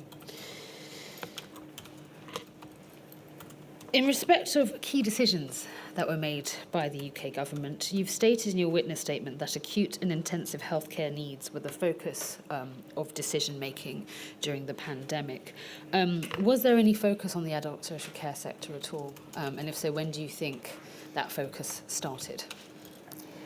So, in my witness statement, I described social care as being an afterthought. I think that there could have been a degree of knowledge that we weren't aware of, and it was deliberate decision, as the then Secretary of State has said, to make the least worst decision-making. And I couldn't comment on that, but it certainly felt as though decision-making for social care came afterwards, and once we, with all our partners in the sector, were alerting DHSC and senior politicians to the actual impact of the pandemic on people needing and working in social care. In your statement, you mentioned that there was a lack of understanding by the UK government of the adult social care sector in England. How do you think the lack of understanding impacted the UK government's response to the pandemic? So the hospital discharge decisions were an obvious one. Decisions around testing for social care coming afterwards, PPE, more or less all of the protections were secondary and more complex for social care across such a diverse sector. I think there were also issues about status, inequalities, the care workforce being very low paid and account not having been taken of the complexity of giving them time to get PPE tests, vaccinations, and the fact that if you work in a hospital, it's relatively easy to go to a room and get a vaccination, whereas you're talking about thousands of people sometimes travelling 2 hours. I think that there was very little understanding of the size and the number of people working and needing social care. And actually the workforce was larger than that of the NHS. And the complexity and wonderfulness, really, of what family and unpaid carers contribute to keeping us all alive and working and living. An example you used was the decision to discharge patients from hospitals into care homes without testing. I want to ask you some questions about the Prime Ministerial meeting on the 18th of March 2020, and for your reference, in your statement, it's paragraph 8.2. In your statement, you note that there was a Prime Ministerial meeting on the 18th of March at which ADAS attended, and you state that the principal discussion in relation to social care was the role in assisting the NHS with discharges. but which did not address social care concerns about the safety and resilience of its main services and its capacity to undertake the discharge task. And in an email, which I won't pull up on screen, but it was from James Bullion to you and others, summarising the meeting, he states, complete focus on assisting the NHS and acute hospitals, in particular the 30,000 discharges, not for reasons of politics, but because it is a health collapse. That is what's killing people in Italy. At the time, do you think that was the right approach by the UK government? The focus on hospital discharges because it's a health collapse, and this is what they saw in Italy. So I completely understand the anxiety about acute hospitals and intensive care and recognise that. But in other parts of my submission in the witness statement, I did make representation that actually you can't just look at acute hospitals, you have to look at the whole health and social care system and its capacity and resilience. And I also felt very strongly and mentioned that it was necessary. It should have been looked at the NHS community, primary and mental health capacity as well, because they sit so closely with social care. On that point, I'm going to ask for your statement to be pulled up on screen. That is INQ 000571608, page 51, paragraph 12.14. Just take a moment. I'm skipping. Okay. At this paragraph, you stated that in the afternoon of the 16th of March, NHS England, with DHSE copied in, asked ADAS to comment within an hour and a half on the draft hospital discharge guidance, that it was shared that evening with ADAS trustees, and on the morning of the 17th, you returned initial comments. And those comments include that it only looks at discharge, and unless you look at capacity for the whole system, including primary, community healthcare, social care, and the inevitable additional needs if unpaid carers cannot function, then there's a serious potential to make things worse.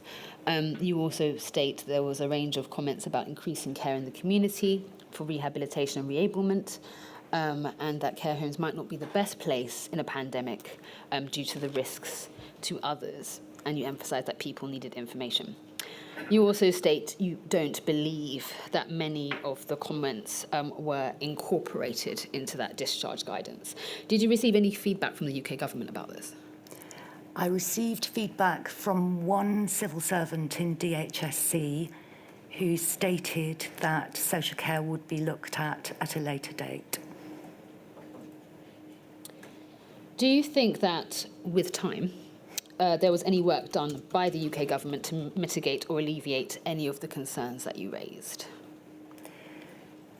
Well, certainly around that period, there was an intensive amount of work undertaken, not just in relation to hospital discharge, but the growing awareness of transmission and its impact. And certainly the work that was going on across DHSC, ourselves, care providers, the Care and Support Alliance, which included Carers and Age UK and organisations like that, started to ramp up very, very significantly. So the response that I've read out in the paragraph 12.14 was actually from an email, and I'm going to pull that email up now, please. It's INQ 000103763, page 2.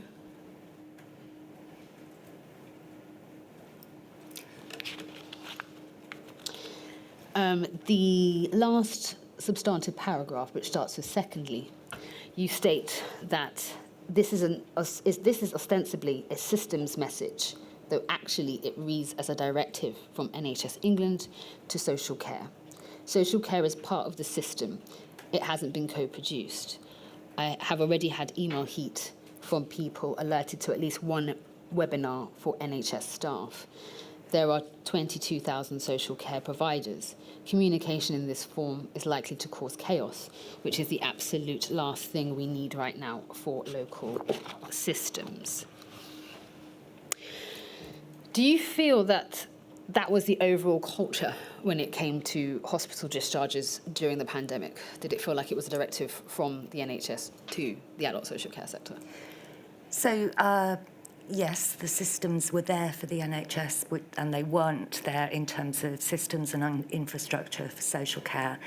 There was also a habit of NHSE sending out letters that were addressed to trust chief executives or primary care, and also to either directors of social services or to chief executives of the councils. But there were no addresses. So we often heard from our members that they'd been shown an email from NHSE by one of their NHS colleagues locally, but we weren't aware of it. And we'd offered to NHSE to distribute such communications if they'd wanted us to. And that email was rather more abrupt than I would normally have been, but it was done in great haste. It was. In a note here that you say, unfortunately, we couldn't meet your unreasonable request for comments within the time, etc., etc. Now, we've heard numbers of concerns from various witnesses about the hospital discharge policy, and in particular issues in respect of how the adult social care sector could deal with that, with the lack of PPE testing, etc. If I could just pull up your statement, that's INQ 000571608, page 53, paragraph 2.21, please. I just want to ask you about a particular point that is here. You state that on the 31st of May, we responded to an inquiry from a Deluxe civil servant about rapid hospital discharge. And your response in the email chain includes the first paragraph, but on the second paragraph, you state, as hospitals emptied, many to 55% occupancy at one point, some local systems made their own local arrangements not to further discharge people to care homes that couldn't isolate and didn't have PPE. We heard of other hospitals continuing to discharge rapidly. So as I've mentioned previously, at the beginning of the pandemic, there were concerns regarding the ability of care homes to be able to look after residents, both coming in from hospital and also their current residents, due to lack of PPE testing, etc. In this context, do you think that rapid discharges from hospitals to care homes should have continued to take place when occupancy rates in hospitals were low? So I understand the anxieties and work closely with people in acute hospitals. So I completely understand their anxieties about treating people and retaining capacity. But certainly rapid discharge without consideration about whether the environment that people are going to is suitable, whether it's safe, whether they actually wanted to go there.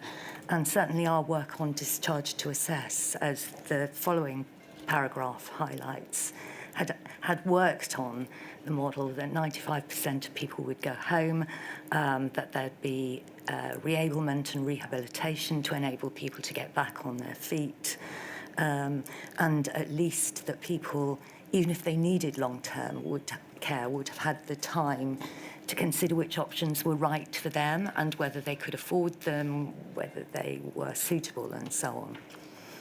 And before we go on to that paragraph 3, which I will ask you a question about, do you think that consideration of the ability for local care homes to safely care for residents should be factored into decisions on discharge, and especially when occupancy rates in local hospitals are low? Absolutely. And their capability and whether they're the right place for people, because one care home is very different from another, and there are other options as well as care homes. Now, you mentioned the discharge to assess model. and the fact that the discharge plan described 95% of people going home, 4% of people to reablement, and 1% of people to nursing care. And you state in this email that you've heard of 30% going to nursing homes in one area, but you state that that might not be at all typical. Overall, do you think that this particular aspect of the discharge plan, the amounts of people that are supposed to be going to their home, nursing home, and reablement, do you think that was largely followed during the pandemic, or do you think it was a bit of a mixed picture? I don't think we had evidence that it was. And certainly we raised that concern with DHSE and with NHSE. I think the function that social workers had in hospital was to have a conversation with individuals about what would be right for them on discharge from hospital, so that, or their representative if they lacked capacity to make such decisions. I think the anxiety about getting people out quickly and the fact that Capacity Tracker was a model whereby, and was advertised by NHSE as a model whereby trusts could discharge people to care homes, and indeed care homes were invited to advertise vacancies, made that a route for people that was more convenient for hospitals than was necessarily right for the individuals concerned and their families. In Michelle Dyson's evidence session on the 16th of July, she was asked questions about discharge into care homes that were rated as inadequate, and specifically whether the Department for Health and Social Care knew how many people were discharged into care homes that were considered inadequate. She confirmed that the UK government did not know how many people had been discharged into care homes rated as inadequate. However, she also said that in this regard, local authorities have an important role as they have statutory duties regarding their local care markets. There might be issues that local authorities are aware of, but the CQC are not, and that where the CQC is aware of the issues, local authorities may have undertaken their own assurance checks to make sure that those issues have been resolved. Do you think there is a role for local authorities in either ensuring or monitoring the people discharged to care homes rated as inadequate by the CQC? So, prior to the pandemic, we had worked with CQC and DHSE and organisations of people with disabilities and older people on quality matters. In that, we took away 2 recommendations which we communicated with our members. One was around using data in relation to quality, and the other was in relation to not taking up new contracts for people with services that were rated inadequate. And particularly in the context of hospital discharge, clearly many of the people discharged from hospital had more intensive needs than they might have had otherwise. And we had a point of view that inadequate might indicate that providers were unable to care for the people they were caring for already.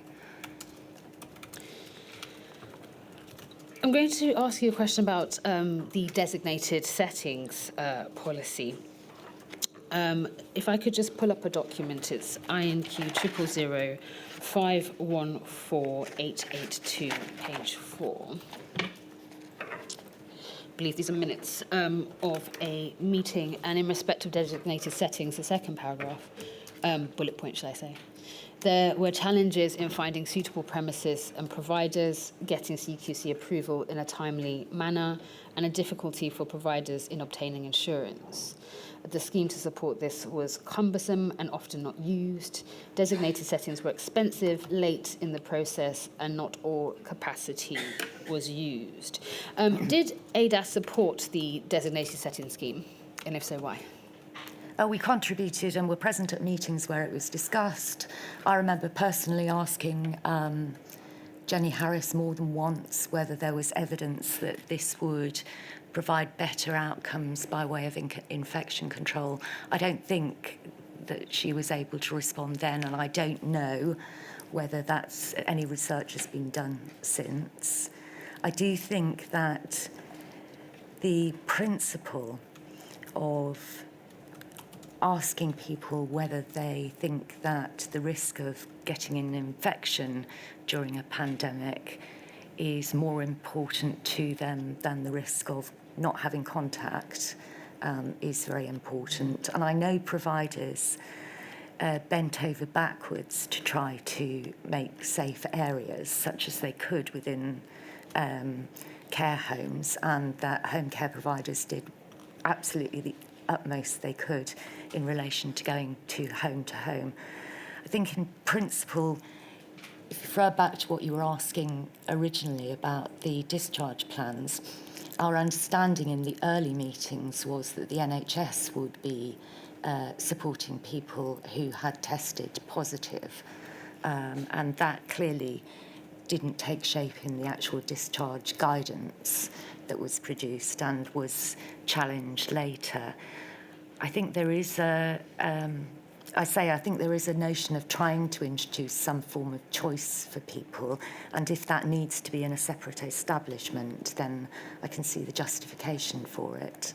But of course, another pandemic might be transmitted in very different ways. So yes. And just on your point on your understanding on the early meetings that the NHS would be supporting people who had tested positive, how were they supposed to, or suggested to have been supported people, or should have been supported people at the time?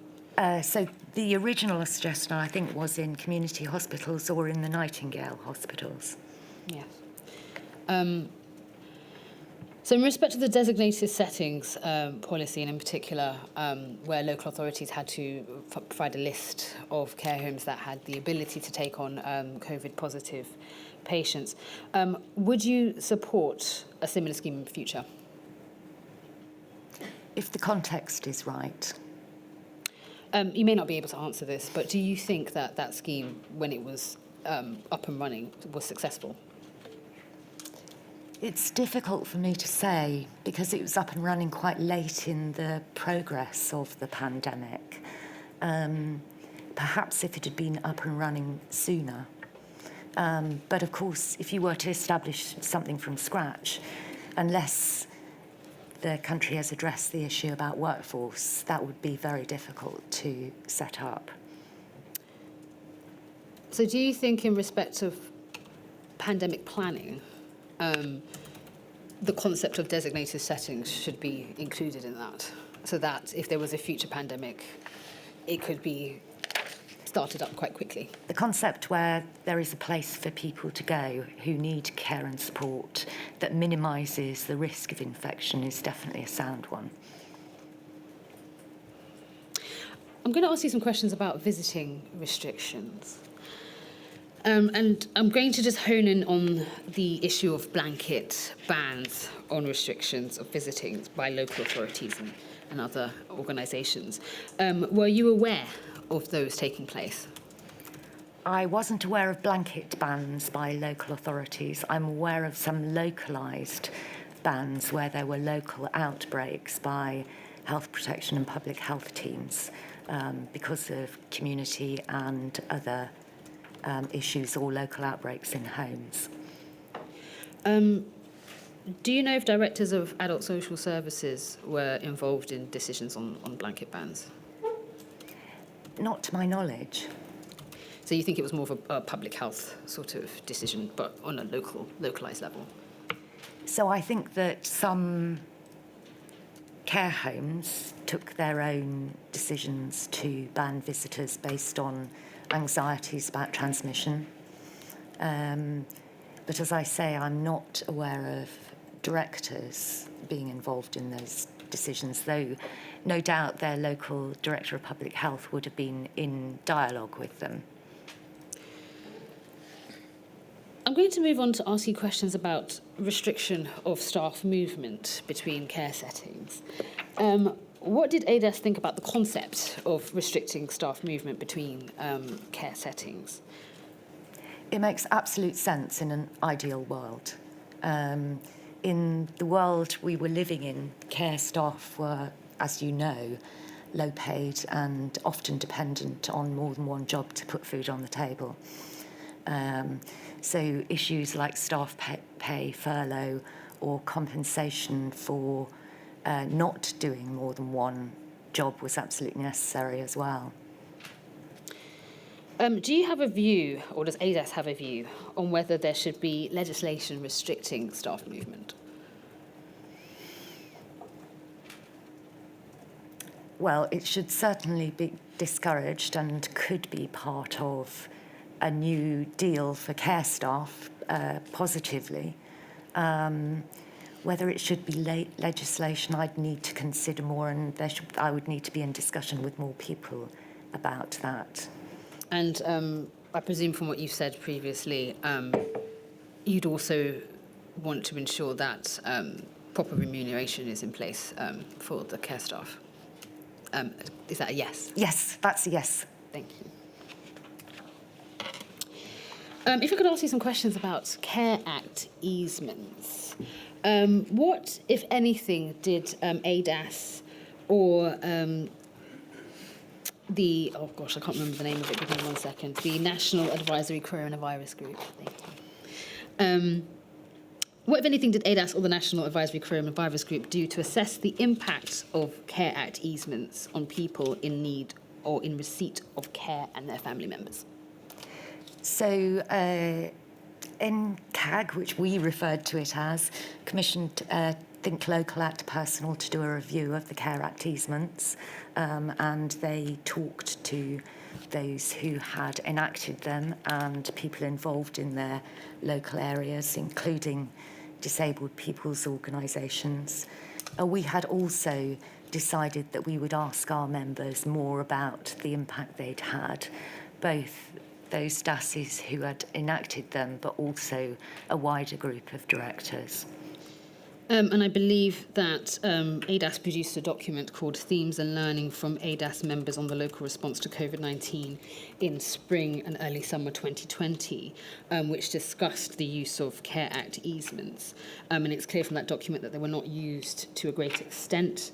My understanding is around 8 out of 151 local authorities used Care Act easements during the pandemic. Do you think Care Act easements would be necessary in a future pandemic, given that they were not used to a great extent in this pandemic? So I think that the fact that there were amendments to legislation in relation to social care and not in the same way to schools or hospitals or other public services meant that it was possible that disabled and older people needing care and support felt that they were unfairly singled out in terms of their rights having been reduced. I think that there is a very painful juxtaposition for us as an organisation in relation to the easements, because we had been reporting via our members' surveys for many years on the lack of confidence that our members felt in delivering their statutory duties. And that continued and worsened during the pandemic. So I think that it caused a great deal of distress for directors not to be able to deliver the Care Act and Mental Capacity Act, because they were felt to be good legislation. I think there would need to be I think what I'm saying briefly is there would need to be a broader look at how public services function rather than just social care in the context of another pandemic. And the inquiry has heard some evidence where people have and organisations have alleged that local authorities, some local authorities did not invoke Care Act easements, but reduced services or acted in a manner in which they should have declared that they were invoking Care Act easements. The inquiries also heard that some local authorities were using flexibilities in the Care Act to provide less services without turning on easements. Was ADAS aware of this? And if so, how widespread was this issue? So to answer you, I think that councils and DASs had for many years been considering how they were able to enact the Care Act and deliver rights to people, and that they had, certainly our members had an impossible, in my view, job to do in terms of balancing the number of people to whom they provide care and unmet needs, the price that they paid to providers, the quality and the choice that they were able to fund and facilitate, and to balance as part of councils, meet their legal requirement to balance their budgets. I think that's a very difficult equation to make the right decisions on, and I think that people were having to flex over a number of years, and the pandemic certainly made that worse. I'm 100% confident that nobody did that maliciously or in an underhand way. They were simply trying to juggle the staffing and the resources that they had. What, if anything, did ADAS do to ensure that the system of easements were being used correctly by local authorities? Sorry, I didn't hear the middle bit of that. What, if anything, did ADAS do to ensure that the system of easements were being used correctly by local authorities? So we had regional structures and met with our regional chairs regularly, and within our regions there was a degree of both support and challenge for each other. And we regularly communicated with our members, but it wasn't an assurance process. If we have a future pandemic, and if we have Care Act easements in it, would you agree with the suggestion that the CQC should monitor the use of Care Act easements in a future pandemic?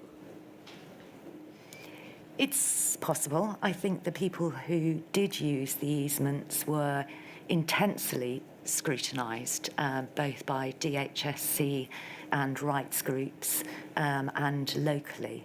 And some described it as bombardment when they were trying to juggle the actual impact of the pandemic as well.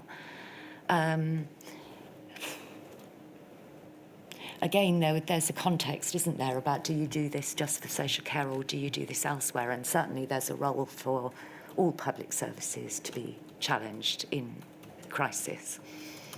So during this pandemic, was there a mechanism where recipients of care and their family members could complain about the use and impact of easements during the pandemic? So there wasn't a single process, but certainly the existing procedures remained in place. And certainly locally, I know there was a lot of discussion with disabled people's organisations, but I'm also very conscious, having worked in social work and social care, that it's extremely difficult for people who are frail, isolated, excluded, or as not everybody clearly in receipt of drawing on social care is in that position. Some are very much not, but it's very difficult to engage with complaining. So my next question is, do you think there should be a specific mechanism for recipients of care or their families to be able to complain about the use of easements in a future pandemic? It's difficult for me to answer that one specifically. People should always be able to make representation, of course. It's also another possible way of draining the local authority resources in responding to individual complaints at a time when everyone's under enormous pressure. It's a really difficult balance, isn't it? Yes. Yeah. I'm going to ask you some questions about infection prevention and control, and in particular PPE. And I'm just going to hone into the initial sort of drops of PPE. And if I could just pull up your statement, that's INQ 000571608, page 63, paragraph 143. You state here that the initial drops to local resilience forums were inadequate. They were the wrong mechanism for social care in a period of prolonged emergency. They're possibly the only option at the time. What would have been a better option, do you think? So I think in conclusion, to my thinking in relation to pandemic, not just in relation to PPE, but also in relation to testing and planning and responding, that there needs to be a significant review of how LRFs sit alongside NHS structures and government infrastructures.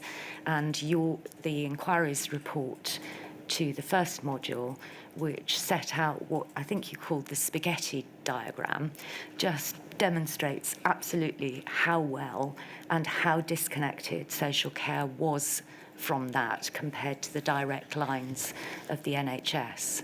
So I would suggest that there's a review of that and how national systems, regional and local systems work together, because LRFs are composed of individuals who have big full-time jobs and can respond to short-term emergencies, but clearly it was an unrealistic expectation that they could do that over a long period of time.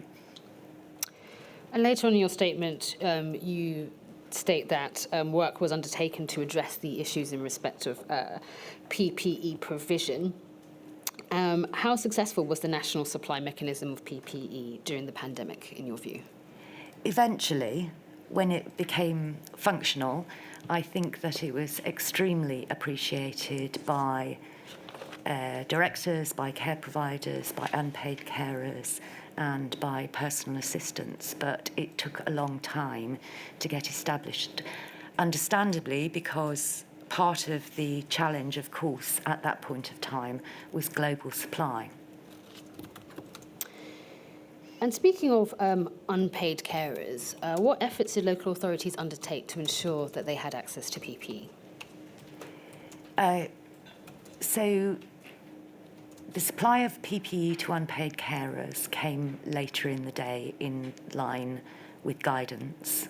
And I know that councils made very big efforts to remain in touch with carers and to support them in such ways as they were able. But I'm also aware that many carers were behind closed doors and unknown. So I think the issues were similar to other forms of support and protections. By the time of vaccinations, we and carers organisations had managed to imprint the significance of unpaid carers such that we were able to advocate for and contribute to the standard operating procedure for vaccinations for unpaid carers. But again, that took a while to get underway. My understanding is that data in respect of unpaid carers, who they are, where they are, is not complete. Is there sufficient information today, because I know there wasn't enough in the pandemic, for local authorities to be confident that they know as many unpaid carers in their areas as possible and would be able to provide PPE for them in future? I'm reasonably confident, though I'm speculating, to say that they wouldn't know who all unpaid carers are. And I'm also reasonably confident that there are people in this room and listening to this who wouldn't identify themselves as an unpaid carer. And some people would be very grateful to be identified in one form or another, and others would feel that it's an intrusion.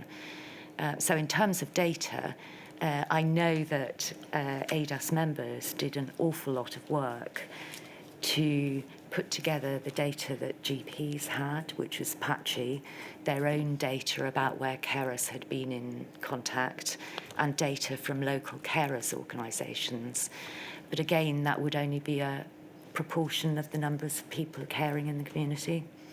I'm going to ask you some questions about funding during the pandemic, and in particular the Infection Control Fund and other funding that the government gave to support local authorities and care providers. We have heard evidence from witnesses, including the National Care Forum, who have stated that there were difficulties in the funds reaching the front line, reaching the care providers, and that that happened not just at the beginning, but it also happened with the second tranche of funding. Was this an issue that you were made aware of during the pandemic? So we were working closely with the Care Providers Association and others right the way through and prior to the pandemic, and so we were aware of the context. Of course, the initial funding for councils was to spend at their discretion, albeit that care provision was expected to be a part of that. But councils were at that point in time covering shielding and rough sleeping and various other initiatives as well. Certainly, we heard from our members and from our care provider colleagues that the requirements of the grants were making things slower than they might otherwise have been. And if I could just pull up on the screen INQ 000587670, page 76. Page 86, paragraph 361.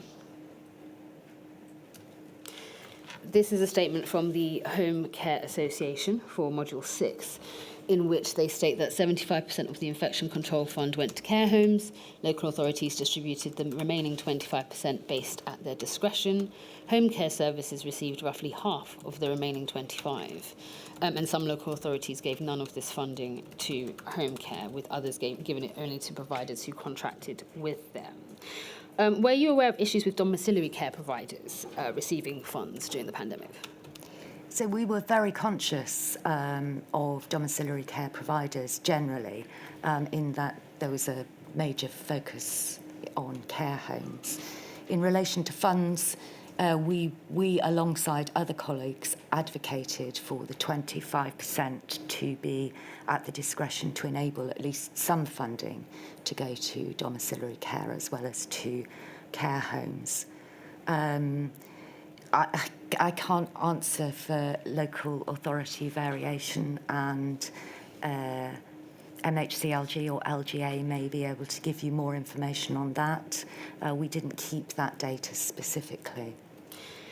Do you think that the split, so 75% of the funds going to care homes and 25% to home care, was proportionate?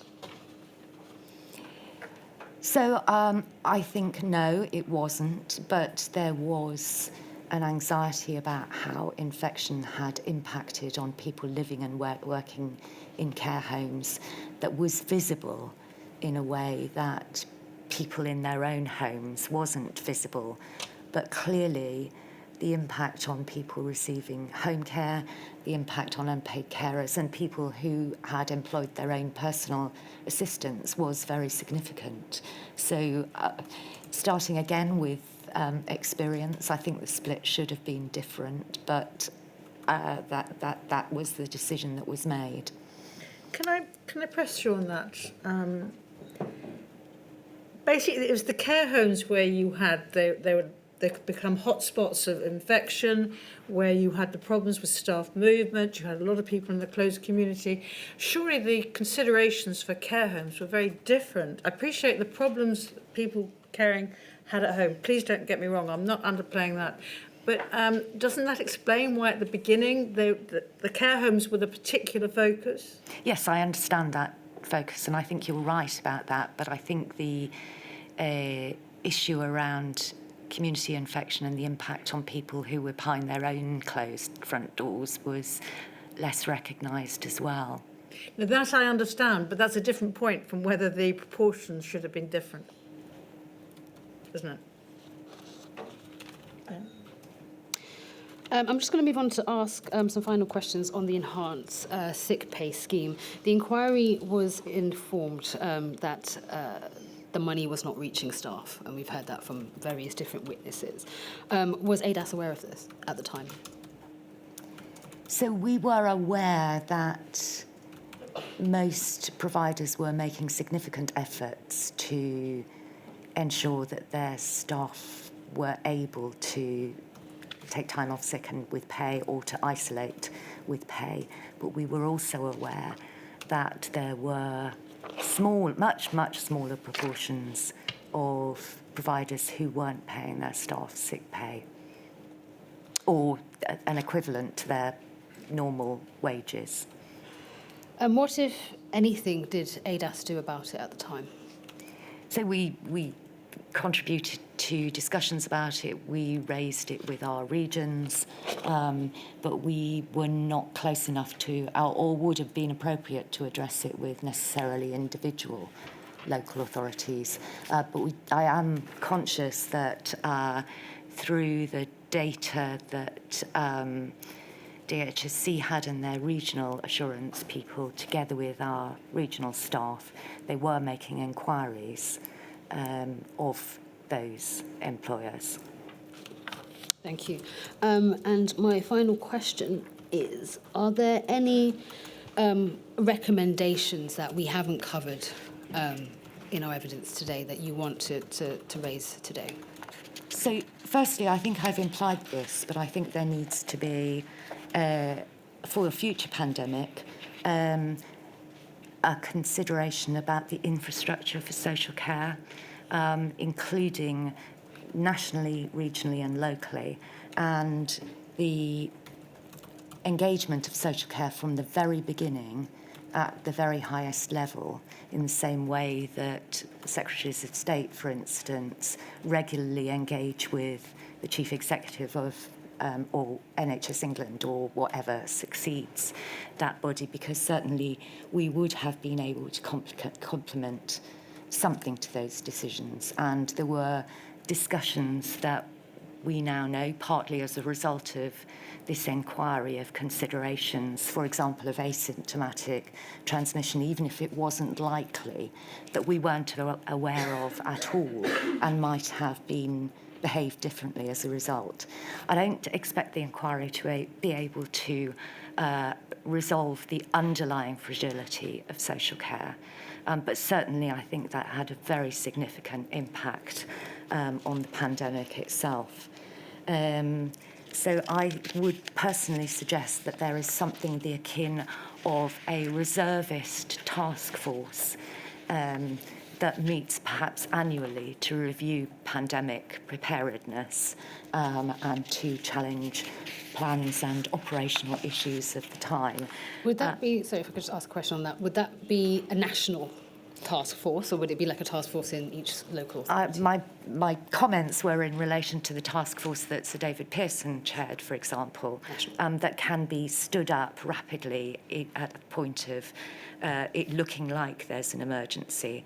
And finally, I would recommend that in a future pandemic, there is an equal consideration given to both our social and psychological needs as well as our medical and clinical needs, and that any view of capacity is closely aligned with quality, safety, safeguarding and other issues in relation to people needing care and support, and particularly that we don't just look at the closed doors of a care home, but also people behind their own closed doors who were experiencing more domestic abuse.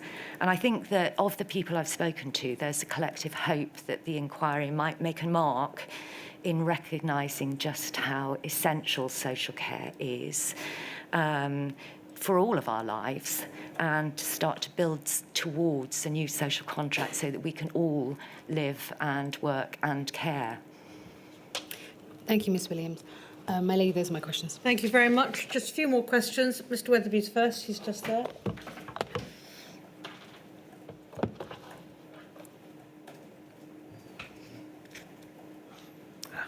Thank you very much.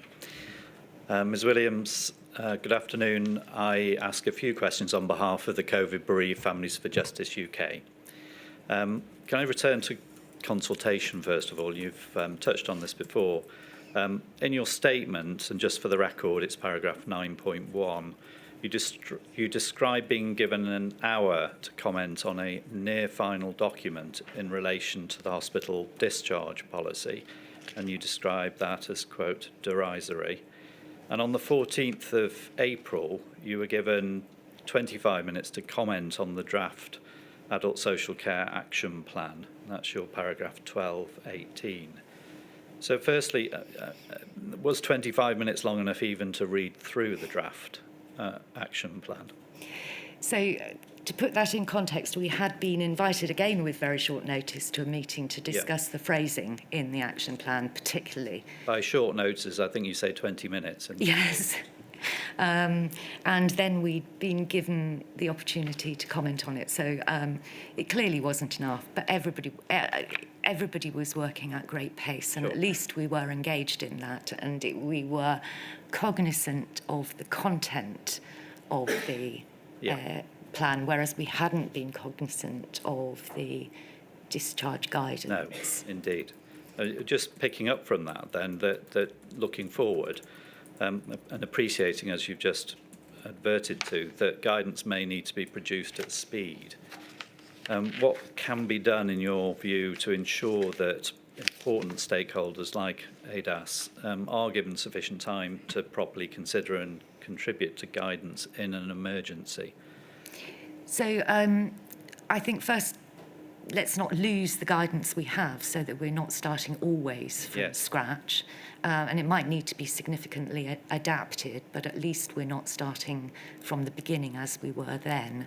Secondly, I think the contribution that we can make, but also that care providers and other people engaged in the task force was significant, and there needs to be a wide range of people attempting to contribute to it.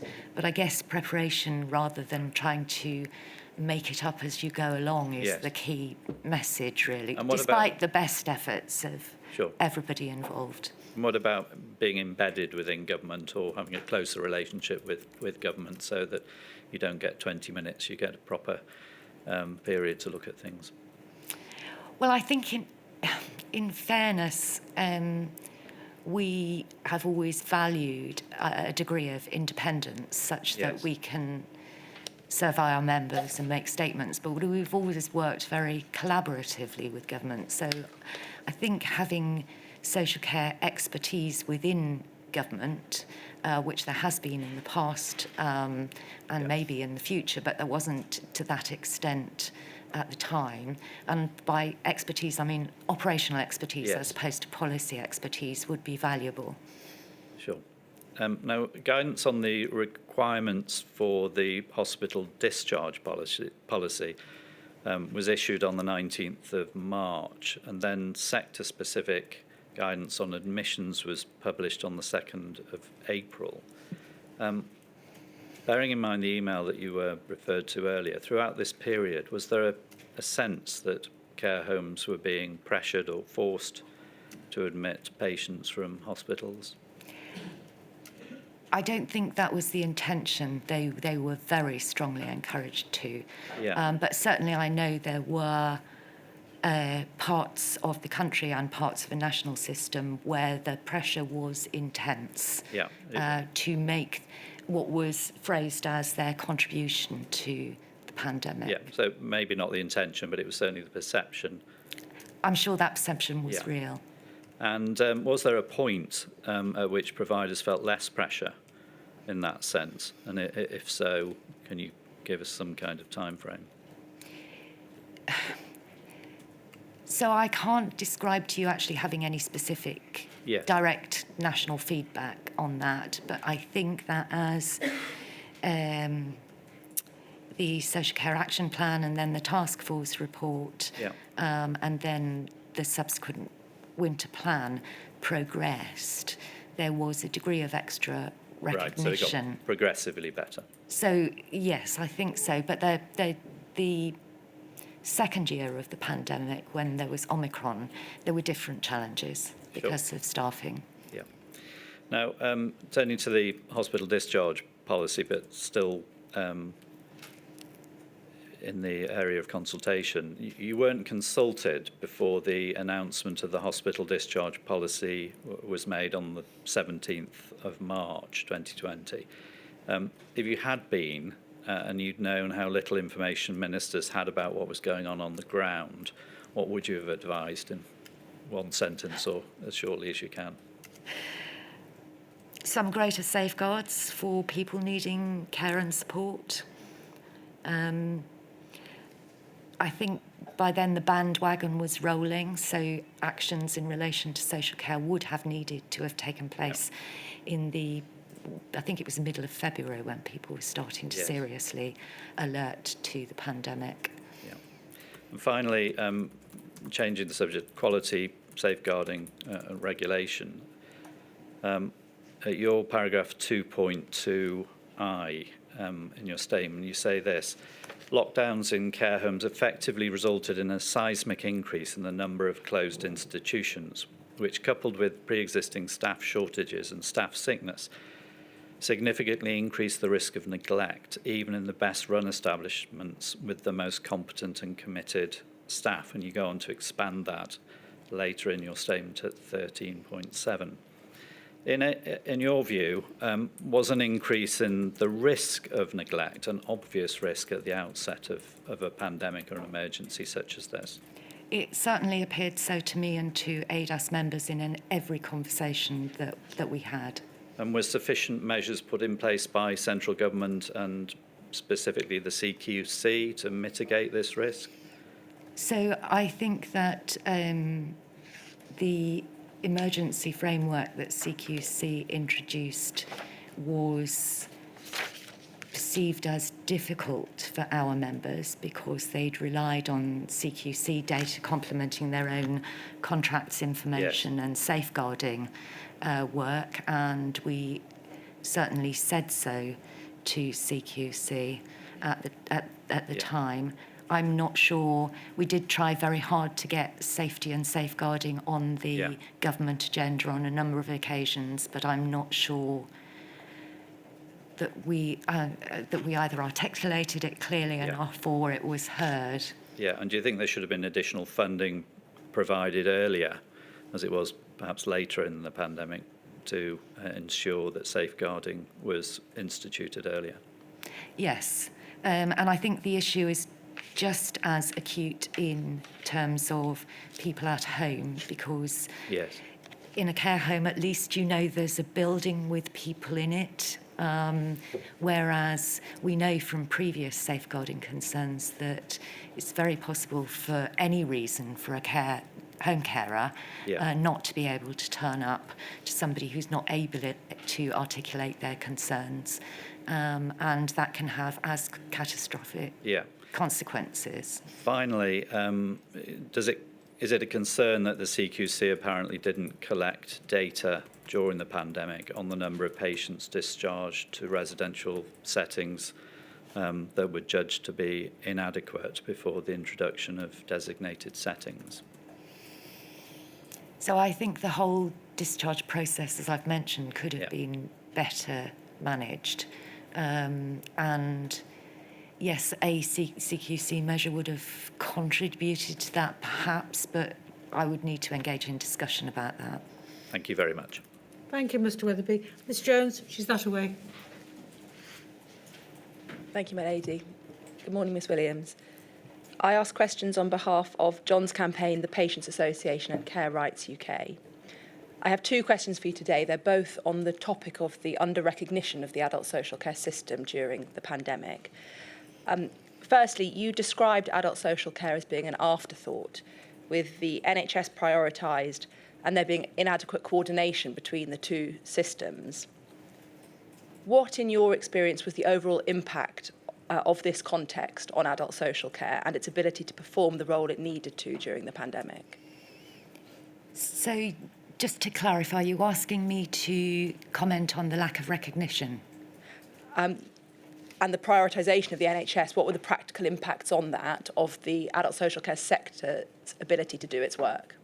Yeah, so I think the lack of recognition demonstrated itself in numerous ways, but particularly in the public messaging. So if you recall the 5 o'clock Prime Minister and or Secretary of State broadcast every day, I think, and I may be wrong, but I only recollect seeing the care lozenge alongside the NHS lozenge on one occasion, and the messaging was very much protect the NHS, save lives and stay at home.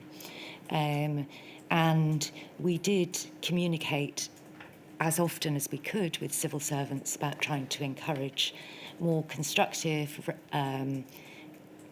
messaging around the value that care staff and people needing care and support have. I think we had limited success in that, but certainly there wasn't the recognition and thanks.